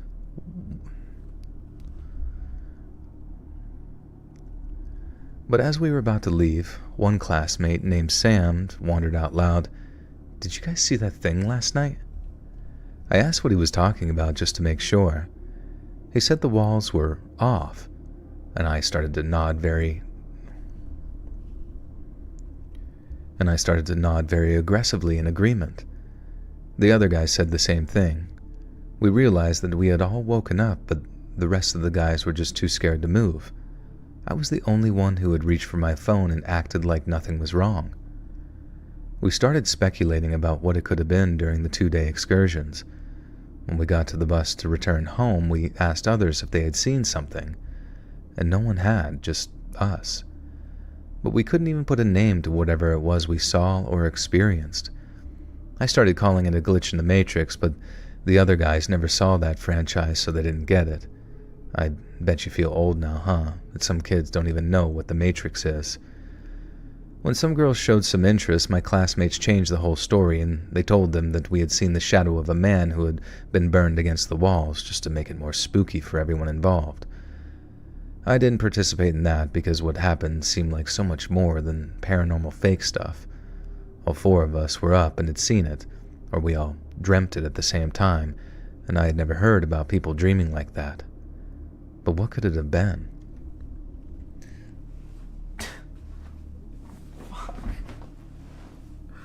Fuck, dude. Like, actually, what the fuck? Damn.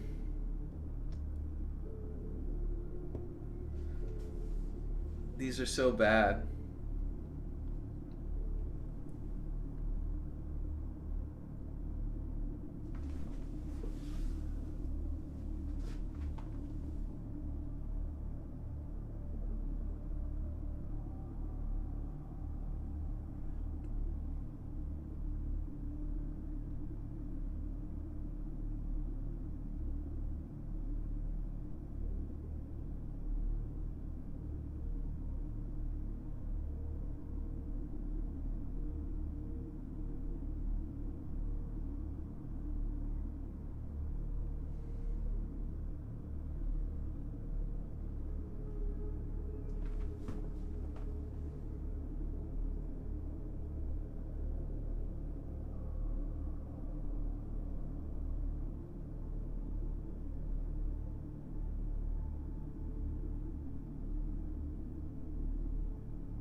You know what? I don't even know. I literally, this is so fucking annoying.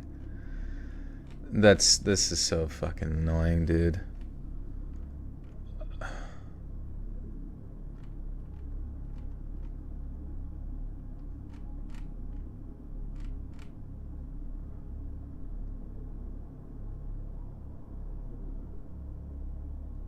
You know what? Let's see. It kind of ruins it, but I'm just gonna go through and, because it's like I have someone who goes through and like finds this shit, but like normally most of the time it's like they can siphon through the stories and find like solid ones, but man, these are some real fucking stinkers, you know.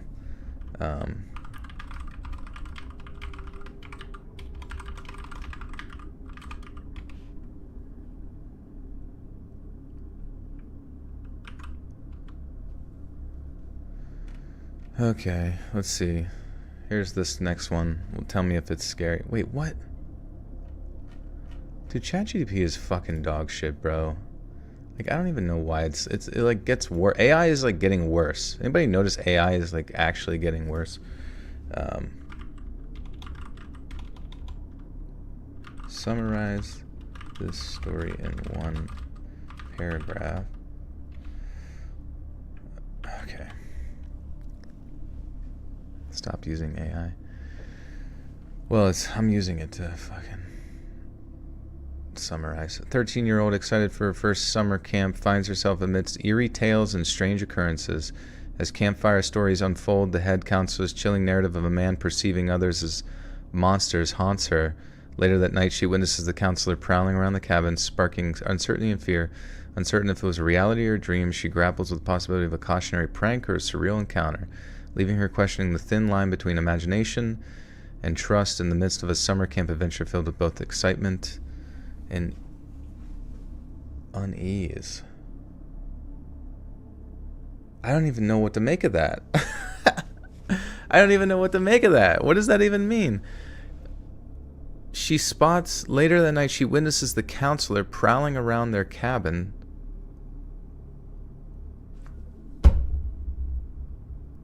Excitement and unease. Dude, I've literally wasted 2 fucking hours, dude. I gotta switch it up. I can't do these. I legitimately just like can't do these stories. They're so like all of them are just like because normally in my head I'm like, okay, this one's kind of bad. Throw that to the back. To like.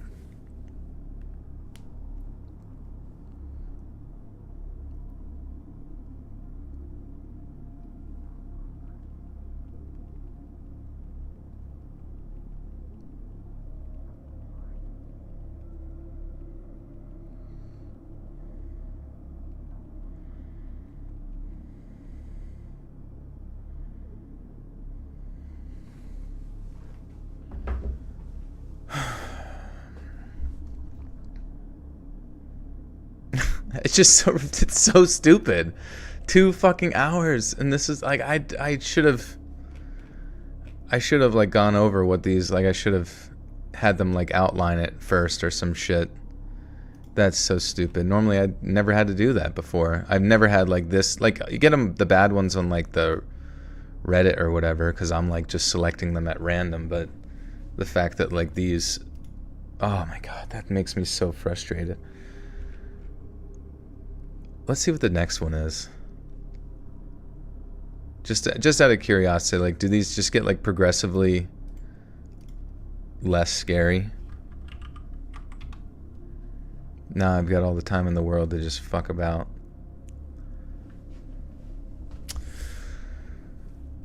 Man. Summarize the story and bonk. Positive stories. I can't do positive stories. This story revolves around a summer camp experience where the narrator encounters a frightening situation late at night. While heading back to their tent using the outhouse, they spot a man holding a torch outside one of the boys' tents. Assuming he's a security guard, the narrator hurries back to avoid getting in trouble. The narrator spends the night anxious about potential punishment for being out late. The next day, they confess to 2 counselors about the incident with the security guard. However, the counselors are confused to reveal that there was no security guard. Later, the camp abruptly ends and the campers are sent home. Years later, the narrator learns from the former campmate that the camp closed down because of a registered sex offender was discovered living nearby. Thanks to the narrator's report, this revelation shocks the narrator and the campmate.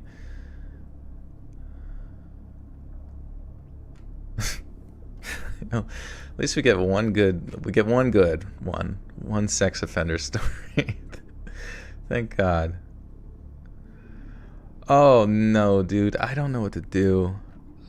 I feel like I have to follow through with these just because we're 2 hours fucking in and I need content for tomorrow.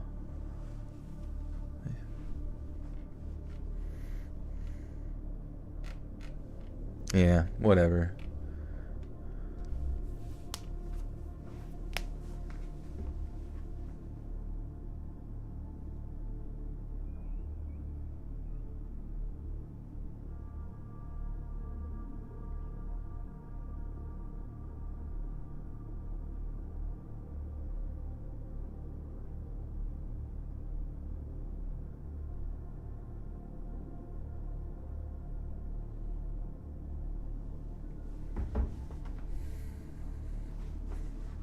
Yeah, it'd be funny if this video like blew up, goes viral.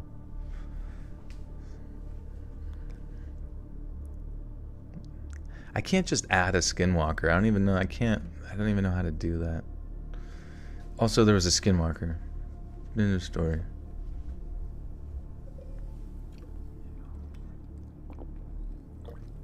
Compilation of my top favorite 8 stories.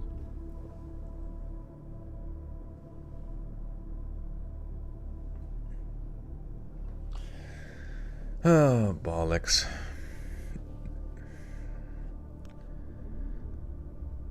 I was 13 years old. What? I was 13 years old. The only time I was ever... When I was 13 years old?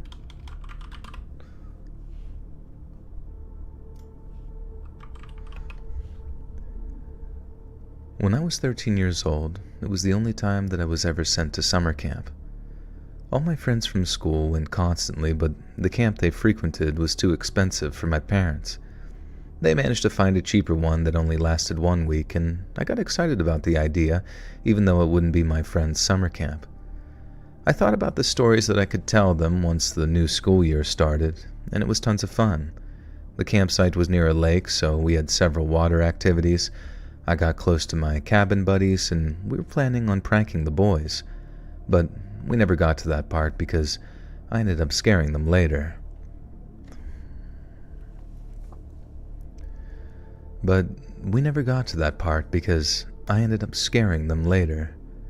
On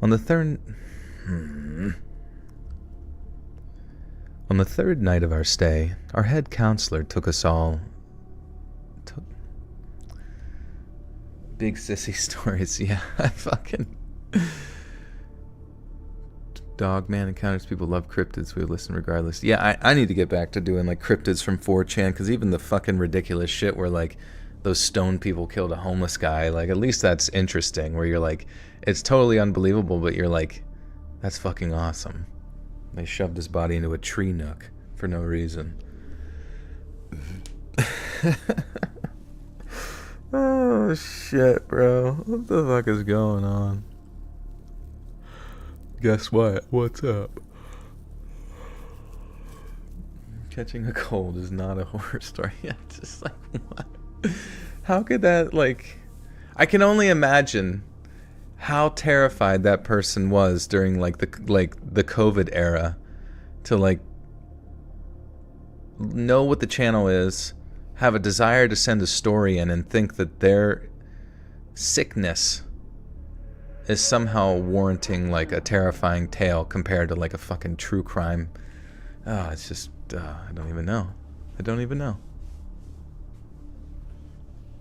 It's all, I guess it's all subscribers. Oh no, that wasn't a subscriber story. I think that was from 4chan, the one about the rocks. I was on vacation and my period started. Literally the same shit. It's like it was a Karen story. It's like an old person who does not like to be inconvenienced anymore.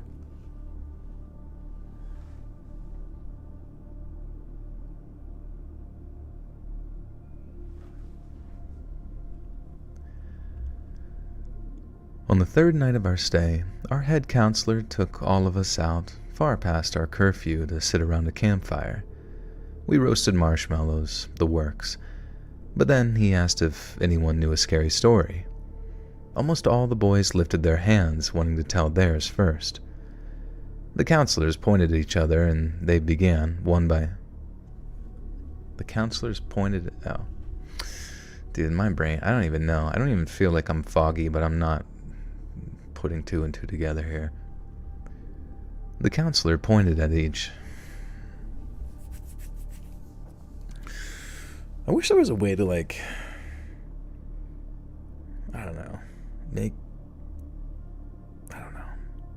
like whenever a story stinks, like you can just somehow like make it more interesting with animation or something, or just lighting off a bunch of firecracker. Maybe when a story's really bad, I should just start farting bare ass into the microphone.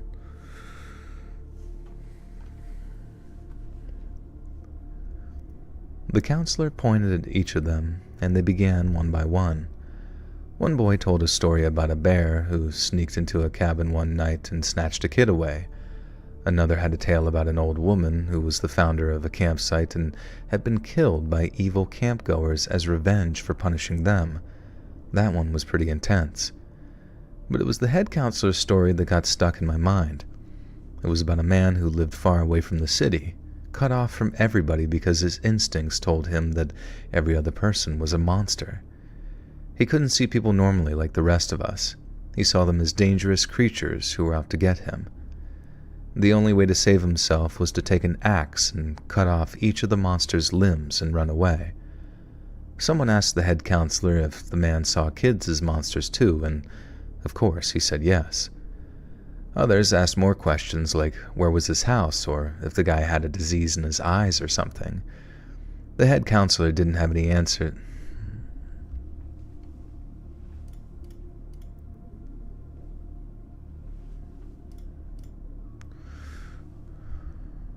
Make me retire, yeah. I'm done. I'm fucking done. Oh my god, dude. We gotta find stories from like Skinwalker Ranch. Oh my god, I gotta write that down. I gotta write that down. Write that down. Where do we write it down? Skinwalker Ranch stories. Hidden Valley Ranch stories.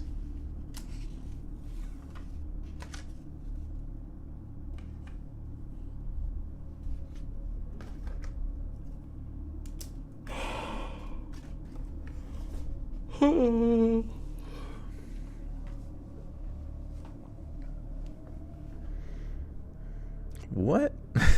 What? Mothman video would be good. A lot of creepy encounters from 66 to 67. Yeah, you guys like fucking cryptid shit. I remember I avoided it for so long. What the hell was the matter with me? Mothman. Hello, my name is Mothman. Joel Mothman. Do you have a lamp? Do you have a lamp available?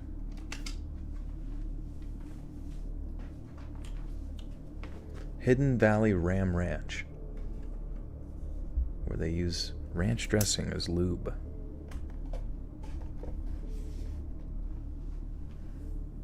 Hey, Sora, nice, dude. Yeah, if you guys ever get any, oh man, Bear Pig. What's up, Robin? How you doing, big doggy? Oh, spelunking. Yeah, I can keep writing these down. I probably should have. Spelunking. Hello, my name is Spelunk.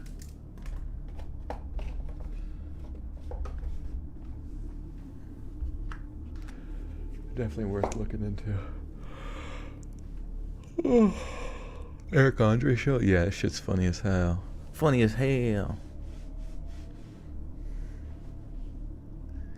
What was it? Eric Andre had like a movie where it was kind of like Jackass, where he was doing like weird, silly things and with the public. That was pretty funny. Ross led him with the two look into military base encounters. Yeah, I have done a few military videos, but yeah, military base would be interesting. Fecal fear. Guess your height. 5'6". The head counselor didn't have many answers for much, but he told us to remember that most scary stories told across campsites in almost every country have some basis in truth. He said our parents don't let us go out at night alone because evil people did exist. Bad guys were real. And we all... Oh my god. Pradeep just decides to play with a ball now. Alright, brother.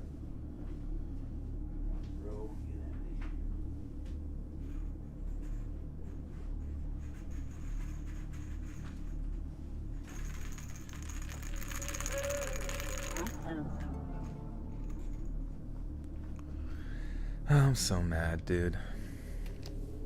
I'm so mad that, like, I don't know. Just weird. Just weird.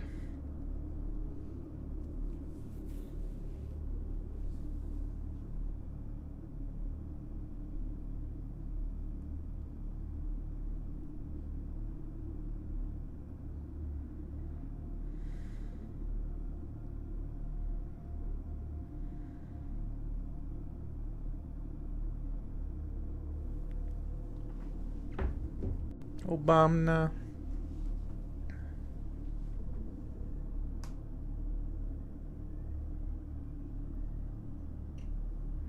Can I share a story here, Joel, and you read it?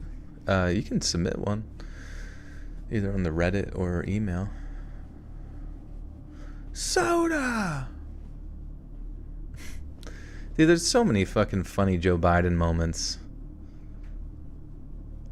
And they never showed him. They never showed him on TV. They spend so much fucking time pretending like he's normal.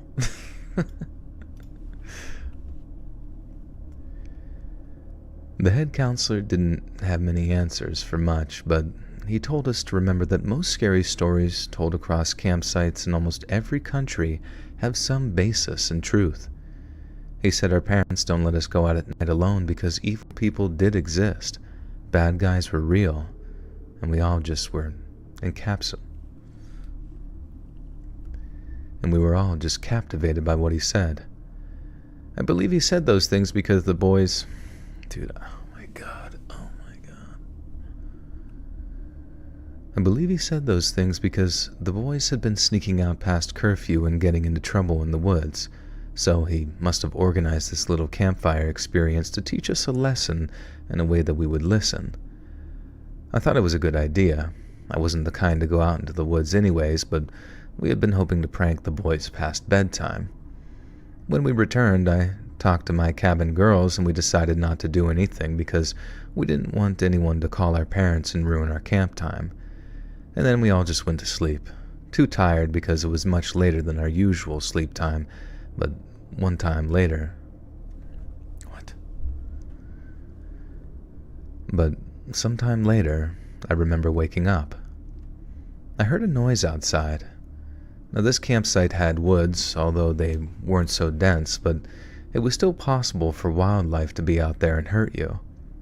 I closed my eyes and tried to go back to sleep, but a shadow started what? I closed my eyes and tried to go back to sleep, but I felt like something walked past me.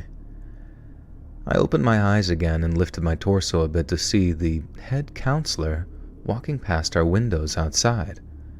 Why was he...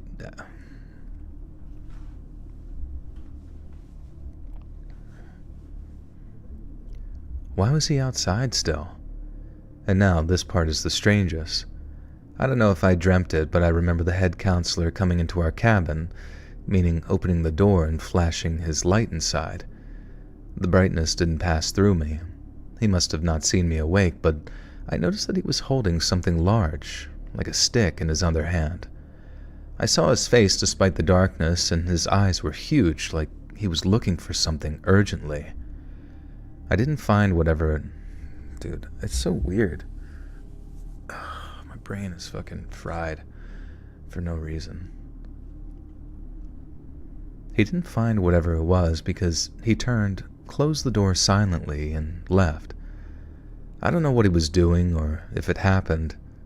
Or if it happened? What is that English? I don't know what he was doing or if it happened. What happened? It. He didn't find whatever... Cheyenne, what's going on?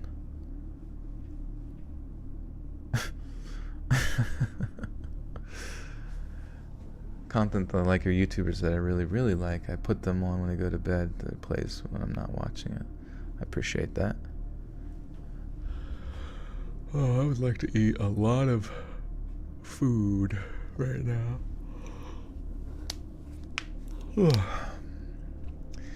He didn't find whatever it was because he turned, closed the door silently, and left. I don't know what he was doing or if it happened. Or what happened? I don't fucking know.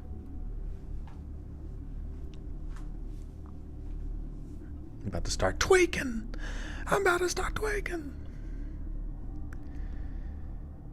He didn't find whatever it was because he turned, closed the door silently, and left.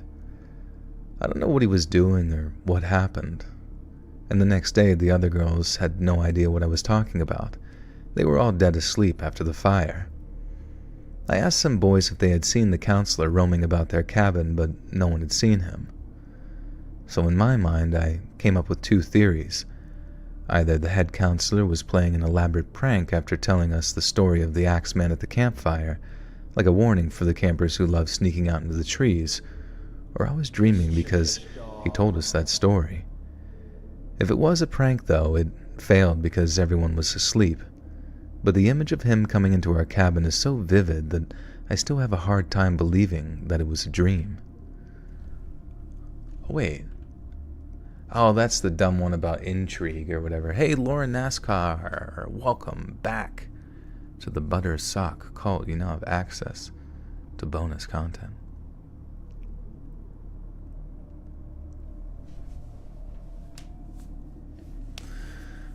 What? See, this one sucks especially bad because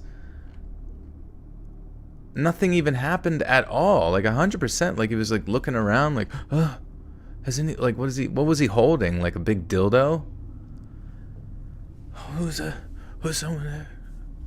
And then nothing, like, oh my god, bro, what? Dude, everyone's gonna fucking roast me in the comments tomorrow. It's gonna be so bad.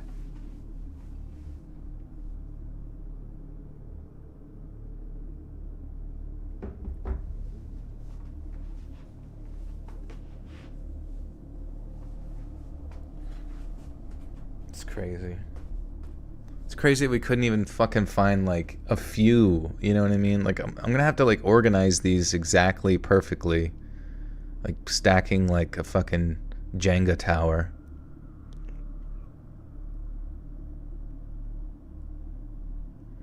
No, I appreciate the support. I just hate putting out like stories that are so bad. Yeah, please do leave outrage comments. Say, I didn't piss my pants while listening to this. Unsubscribed.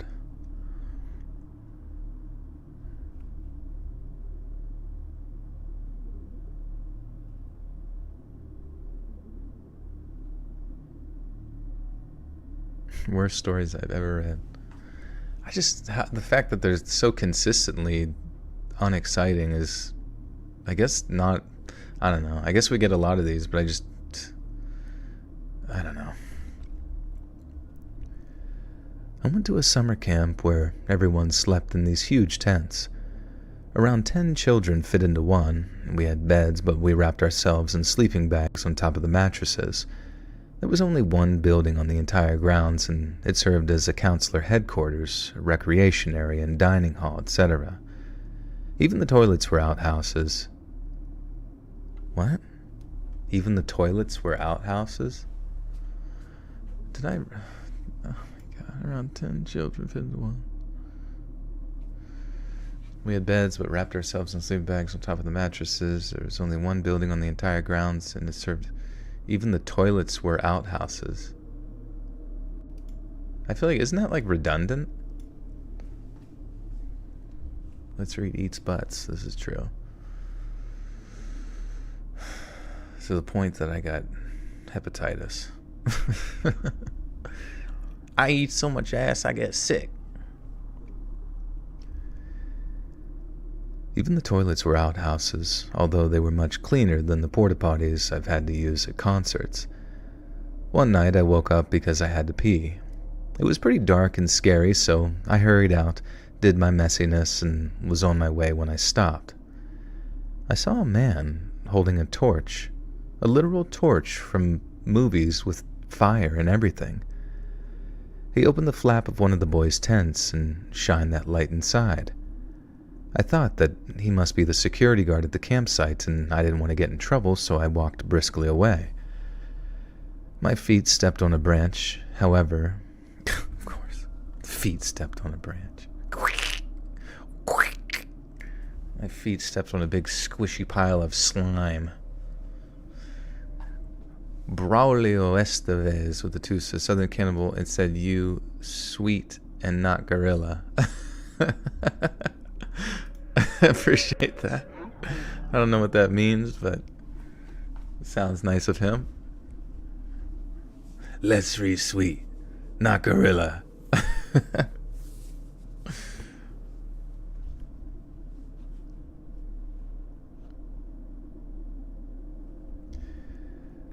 My feet stepped on a branch, however, and he turned to look at me. It was almost comical if it wasn't terrifying. And he looked surprisingly spooked too, and I just walked to my tent as fast as I could. Through the fabric, I saw him going away, and I hoped that he wouldn't rat me out for being outside so late. I was an anxious kid, and I was worried all night about getting punished and being excluded from activities because I wanted to pee, and I even rehearsed what I would say to the counselors if they called to scold me. And since I couldn't sleep at all because of my worries, I saw the light torch going back and forth through the camp. What? And since I couldn't sleep at all because of my worries,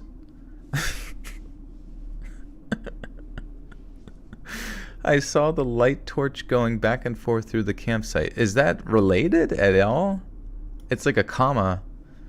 I don't know, is it called a conjunctive sentence? I don't fucking know.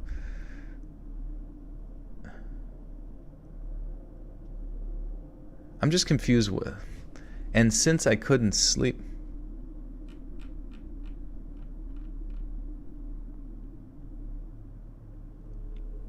Are they British? Are they fucking British? And since I couldn't sleep at all because of my worries, my anxiety? Because I couldn't sleep at all because I saw... Oh, okay, through the... Braulio Estevez with his Mr. Nightmare said 10K, a feature you paying. Yeah, I'd pay that. It's fine. And get like 4 new subscribers probably. Everyone tells them they're unsubscribing because I suck and they're gonna kill me. And since I couldn't sleep at all because of my anxiety, I saw the light torch going back and forth through the campsite. It only made sleeping more difficult because I expected him to come back and check our tent. When the sun started to rise, my eyes shut for just a little while before we were all woken up for the day. And by lunch, I couldn't even hold my head up until I saw 2 female counselors approaching me and asking what was wrong. They took me to the side, and only later I learned that they wanted to see if I needed the nurse. But at the moment, I blurted that I had gone out last night to pee.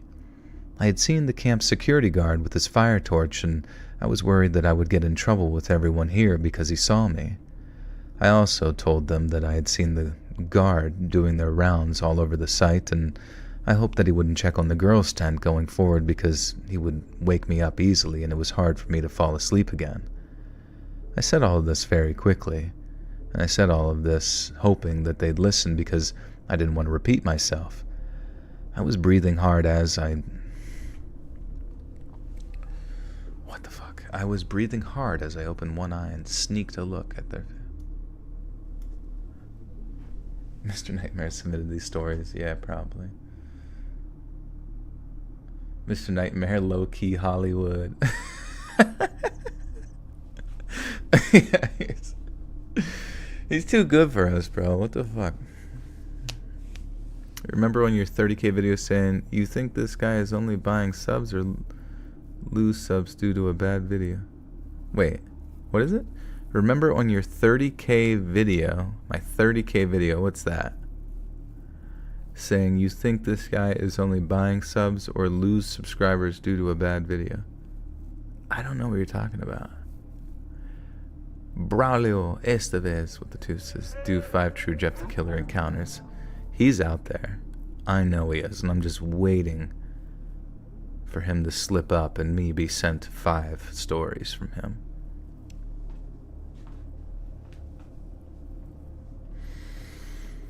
Your 30K video, the subscribers Rocket League. Oh, the Rocket League video. Oh shit, it's been a long time. Remember saying you think this guy is only buying subs or loose? But I don't quite understand your question originally. You think this guy is... I don't know what you're asking. Derpy SpongeBob, I know, right? Conjunctive says conjunction connecting to... Yeah, I have no idea. I was breathing hard as I opened one eye and sneaked a look at their faces, and I only saw this weird look of confusion and horror. One of them asked, "What security guard?" I told them it was a man who had a real fire torch and was looking through the boys' tent when I walked back from the outhouses. And they looked mortified and told me to go back to my lunch while they ran off somewhere. I went to the table and talked to the others about the security guard, and only one other kid had seen a light late at night. He was glad that it was just the guard because he thought it was something scary. But after lunch, the director of the camp made an announcement that we would pack all of our things up because our parents were coming for us. We were all so disappointed. Why? What happened? And all we could do was speculate. A girl in our tent said that it must be bad weather coming or something, so it was just better to go home, but we still had many days left, and I was pretty sad. We saw cars arriving, and it was a bit disastrous, but my mom hugged me tightly and didn't let me go in the car for a while. Nothing else was said, and I never went to any sleepaway camp again. Years later, I ran into a girl from that tent. Her name was Cherry, and she was older than most of us and pretty sophisticated. I was shy. Pretty sophisticated? What does that even fucking have to do or mean or anything? She was very sophisticated. She held a pinky up. I remember you saying you jinxed yourself because of what you said due to the fact that losing subs to a bad video. Oh, right. Yeah, back then, because if you're doing YouTube, a lot of your success is based on, the trust that you build with your audience, right? So, if I upload a video and they expect, creepypastas, and I'm uploading a fucking Rocket League video, they're going to be like, what the fuck is this? And then not want to watch the next video or maybe they unsubscribe or just annoyed with the notifications and stuff. So yeah, if you do YouTube, you gotta, obviously I was able to make it work because I didn't really take off until the True Scary Story thing, but if you are going to do YouTube stuff, you just kind of have to know what your content is going to be and not just throw out a bunch of shit, and also not throw out too much. Sometimes uploading once a week or every 2 weeks or more, so, sometimes is good.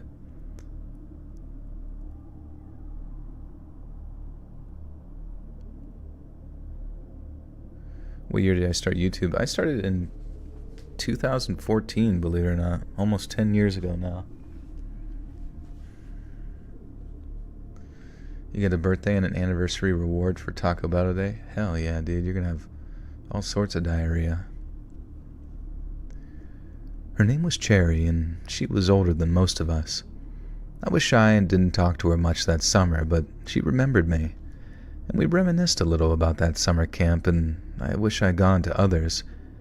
But Cherry said that there was no way our parents would ever allow that after what had happened. I asked her what she meant because as far as I was concerned, we had been sent home because of weather. I never questioned it, and she says no. The counselors discovered that a man who had been released from prison around that time was living in a shack near that camp spot. No one knew until someone, me, alerted them about a man lurking outside with a torch at night. Cherry went on to add that he was a registered sex offender. So yeah, the camp had to close down. She told me that she had begged her parents to go to another camp for years, but they wouldn't allow it. When she whined and prodded, they had come out with the truth, and that truth shut her up pretty quick. And it shut me up too.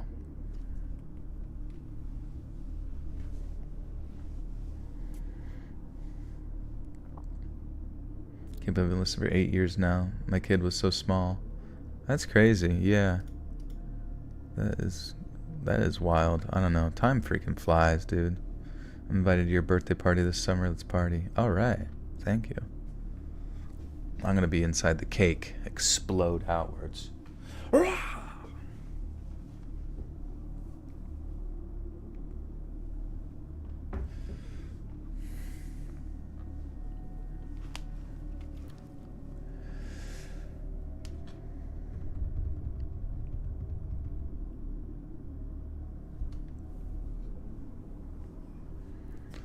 Alright, alright, alright.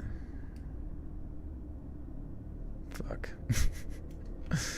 Oh, fuck. This is the last story here, guys. What a struggle tonight. God, I fucking hope this is a good story.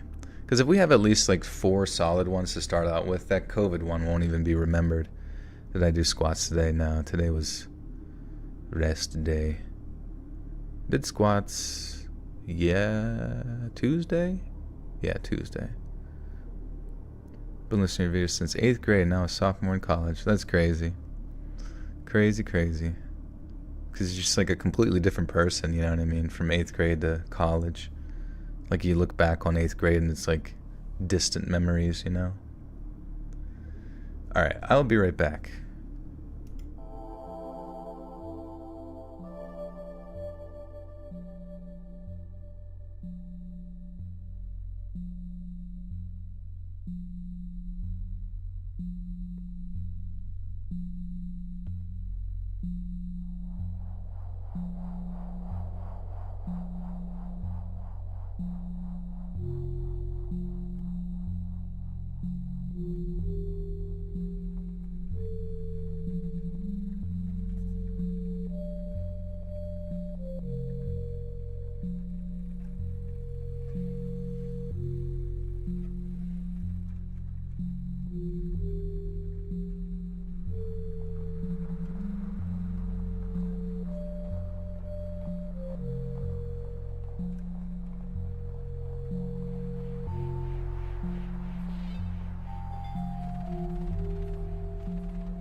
Deep hissified.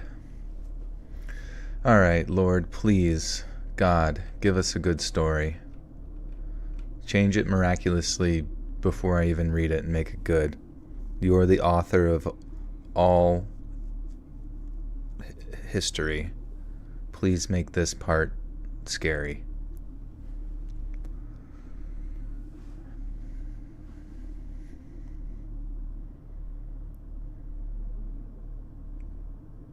Mobamba zombie. Okay. I must have been around 7 or 8 years old when my mother enrolled me in Girl Scouts, and we went on an outdoor mission the first week after school ended. Oh my god, Pradeep just sneezed. Did you hear his little sneeze?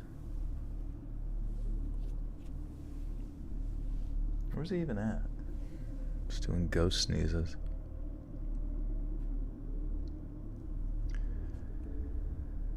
I must have been around 7 or 8 years old when my mother enrolled me in Girl Scouts, and we went on an outdoor mission the first week after school ended. I know there are real... God. I know there are real Girl Scout camps, but there weren't many in... Holy shit. Oh my god. I don't know what the fuck... I don't know. I'm fucking mentally fried, bro. I know there were real Girl Scout camps, but there weren't any in my area. Some older members were exploring the idea of starting one, but for this trip, they rented a spot in a regular camping ground and sent us off. My mother had been a Girl Scout since she was a little girl, and she became a counselor during her college years. She wanted me to join too because she still had friends from those times, and she said that I could use the social skills. I wasn't... Come on, man. Who are you meowing at? There's no one to meow at.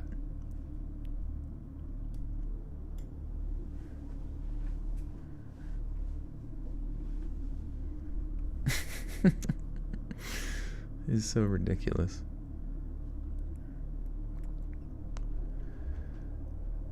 She wanted me to join too because she still had friends from those times and said that I could use the social skills. I wasn't a huge introvert, but I wasn't the life of the party either. Our counselors must have been in their mid-20s or at least over 18. They were all girls. I noticed rather quickly that some of us weren't especially suited for the wilderness, despite what the scouts were supposed to represent. But it was one thing to catalog flowers in your friend's mom's big garden, and a whole other to truly try to survive in the woods.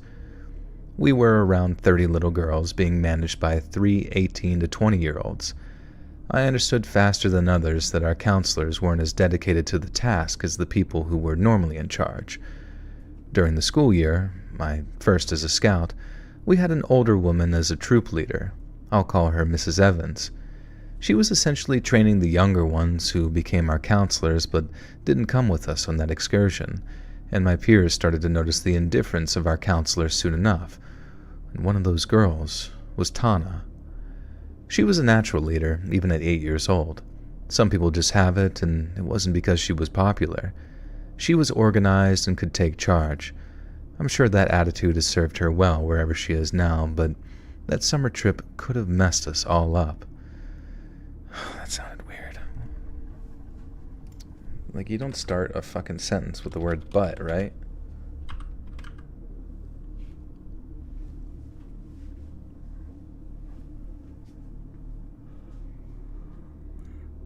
Yeah, Pradeep's gonna kill me if this story's not shit your pants scary.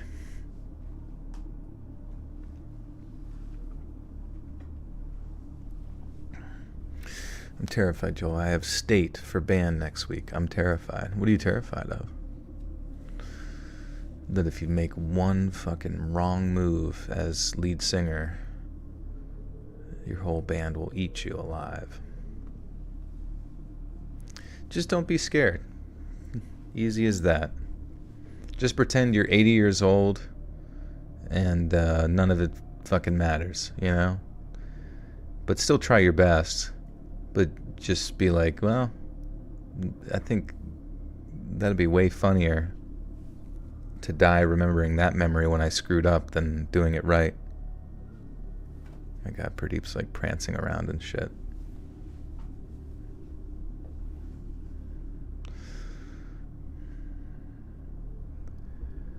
I'm sure that attitude has served her well wherever she is, but that summer trip could have messed us all up. It was day 3 and Tana had managed to get on the radar of one of those counselors. Her name is Paula. As luck would have it, Paula was Mrs. Evanson's... I'll call her Paula. As luck would have it, Paula was Mrs. Evanson's granddaughter. Big cliché, the Nepo baby who doesn't care. Anyway, another thing that made us all admire Tana was that she knew how to talk back. I don't know if she did it at home, but she stood up for herself, even when it would have been more convenient to just shut up and take it. Paula hated that Tana corrected her and did it often, even when Paula grimaced and spoke through her teeth. Tana didn't care, and soon enough, we were all snickering at how angry Paula got every time she was wrong. It was small, inconsequential things like not knowing the real name of a plant and how a compass works in real life. The worst happened during a longer hike. Paula was leading the entire 30 girls on her own. The other counselors stayed back to prepare for another activity they had planned, otherwise known as doing nothing and smoking weed probably, but I didn't understand any of that until Tana told us later. She was also more knowledgeable, street smart than the rest of us. Holy shit, that sentence was like 9,000 fucking words. Oh my God, come on, bro. Somebody smash into my dining halls and bring good news of a distant war that has been won. Anybody have that?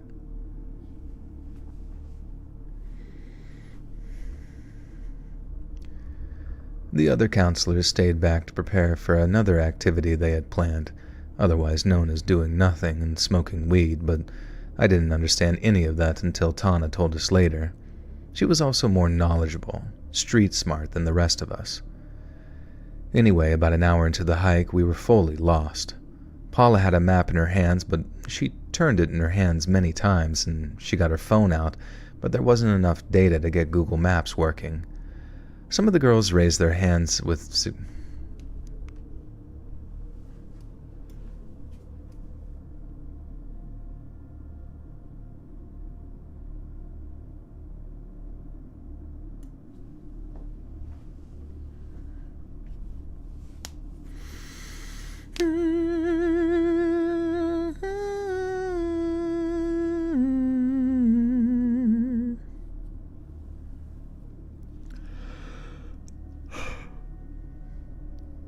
Some of the girls raised their hands with suggestions like, "Miss Paula, let's look for moss on the side of trees. Let's follow the tracks back. Let's follow the tracks back. Let's do this," etc. And Paula lost her last nerve, screaming, "Shut up. I know what I'm doing and you don't." And you may ask, who else lost her marbles? Well, Tana did.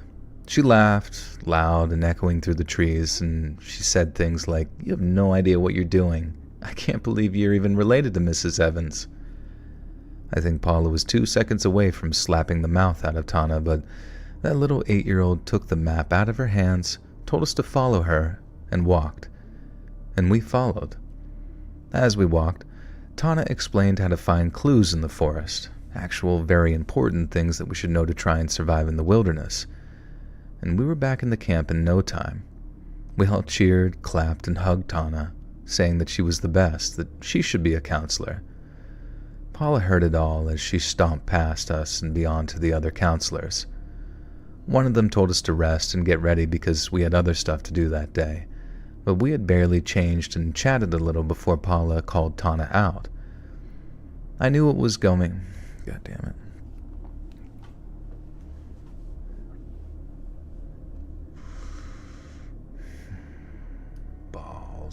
Balls and sacks.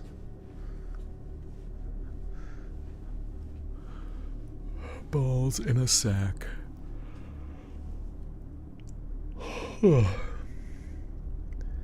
I knew that what was coming wouldn't be good, but they made the other girls stay near the campsite. I didn't see it, but here's what happened. Paula and another counselor took Tana to the small meadow. They tied her to a beach chair one of them had... Dude, what? Like, why does Pradeep just get, like, ornery? He gets very ornery around this time.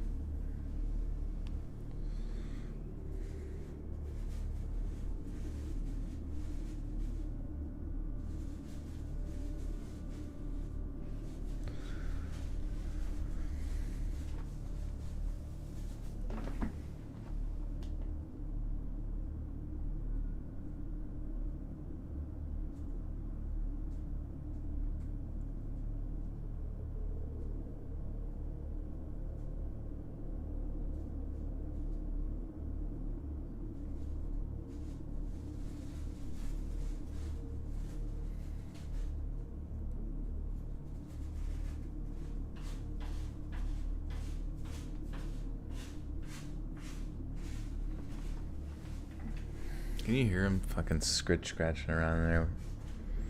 He's just picking up shit and throwing it against the wall, probably. Joel sounds very frustrated. He was already so much content. I also didn't eat today. I don't know why. I've been like obsessed with like losing weight. But I can't, like, my calorie counting abilities are so fucking bad, dude. Like, I can lift and work out all the time, but my ability to... Jesus Christ, Pradeep. That sounded like an angry... He just took an angry shit. But, like, my ability to just, like, I'll calculate the fucking macros exactly right and do it, you know, for the week. And just, it does... Nothing fucking changes, you know? But the only time it changes, up your cardio, drop some...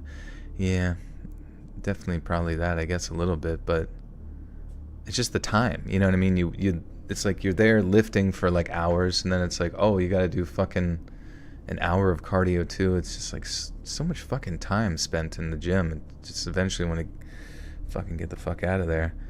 But the only time that ever really... But I do feel good, you know, I do feel good when I fast, even though I do get a little fucking...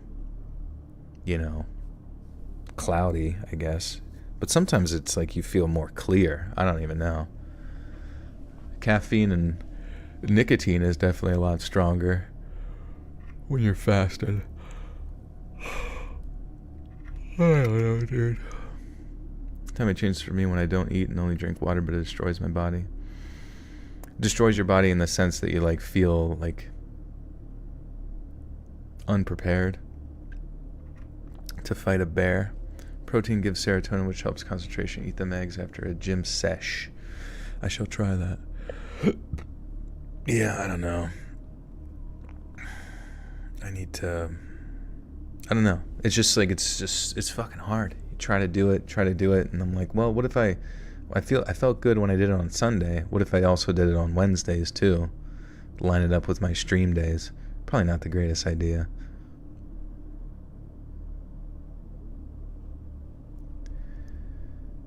They tied her to a beach chair one of them had brought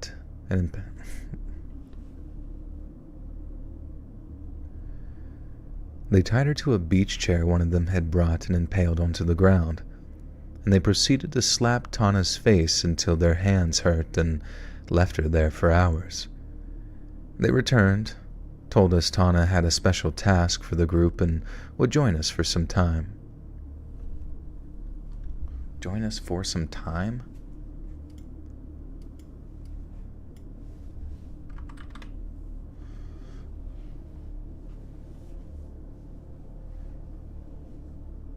How long do you fast for? Well, it's just like the meal from yesterday and then fasting through the whole day, and then I'll eat breakfast or whatever, you know what I mean?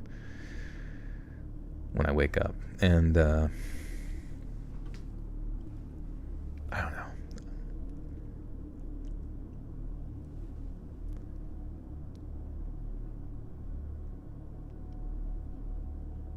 Oh, wouldn't be joining us for... Oh, I see.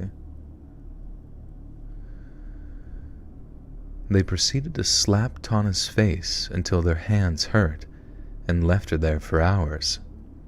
They returned, telling us that Tana had a special task for the group and wouldn't be joining us for some time. But at night, we grew concerned, and I wasn't brave or really a leader, but when other girls said that they would sneak past the counselors to see if they could find Tana, I went along, and we found her quickly. That day had been scorching. Tana's face wasn't only red from the slaps, she was sunburned to a crisp and thirsty like nothing else. One of us had thought about bringing water, and she gulped it down pretty fast. I had never imagined any adult would be capable of such a horrible act. We untied Tana, took her to the tent, and one of us had a phone, Christy, because her mom was very paranoid about things, and we called her, and soon all the parents were informed. Mrs. Evans arrived at the campsite a few hours later. She guided us to the parking lot where several parents had volunteered to come get us and carpool around until we all got home. Tana's parents wanted to press charges on Paula and her friend, but I'm not sure what happened with that. They must have reached a settlement because I never heard of any escalation, court hearing, or even an arrest.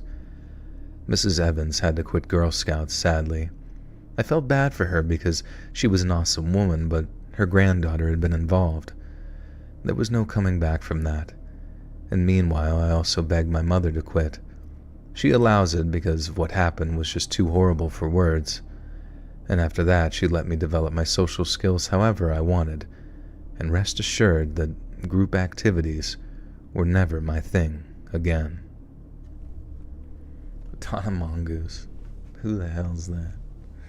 Alright, well that one was scary, even though it was very sad. Do you plan to bulk after the weight loss or just maintain? I think I might just maintain. Like, I've been at like 220, 215, 220 for like so long now.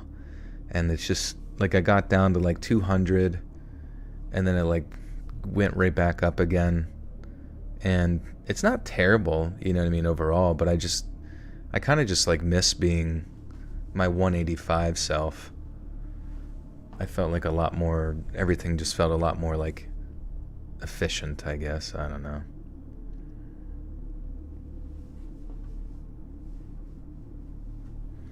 Alright, dudes, we made it. We survived. Somehow.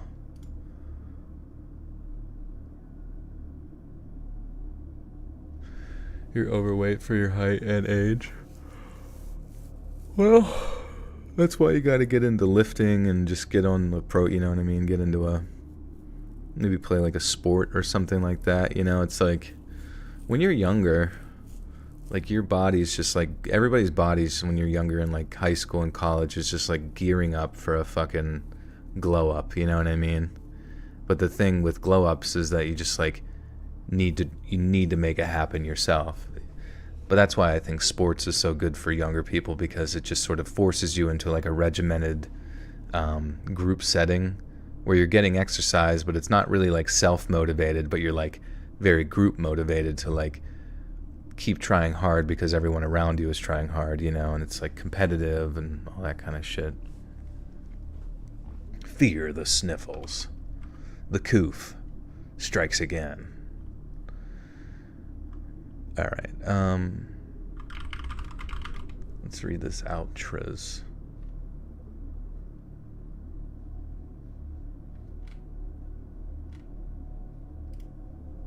The queef. She got sick with the queef. Bulking journey is expensive as fuck. Oh, I believe it, yeah. You get dirty bulk.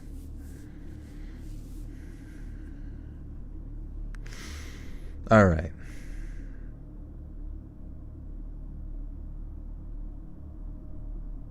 Somebody think of something funny for the end. Hey friends, thanks for listening. Click that notification bell to be alerted of all future narrations. I release new videos every Monday and Thursday at 7 p.m. EST, and there are super fun live streams on Sundays and Wednesday nights. If you got a story, be sure to submit them to my subreddit, r/letsreadofficial, or over email, and maybe even hear your story featured on the next video.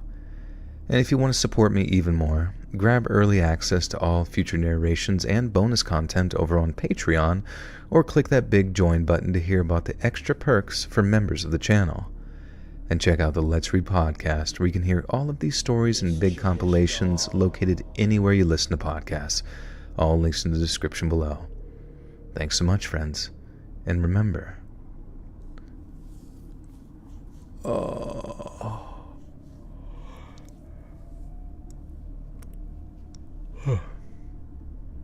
Thanks so much, friends. And remember, if you get sick, just complain to the manager. God. It's Jolver.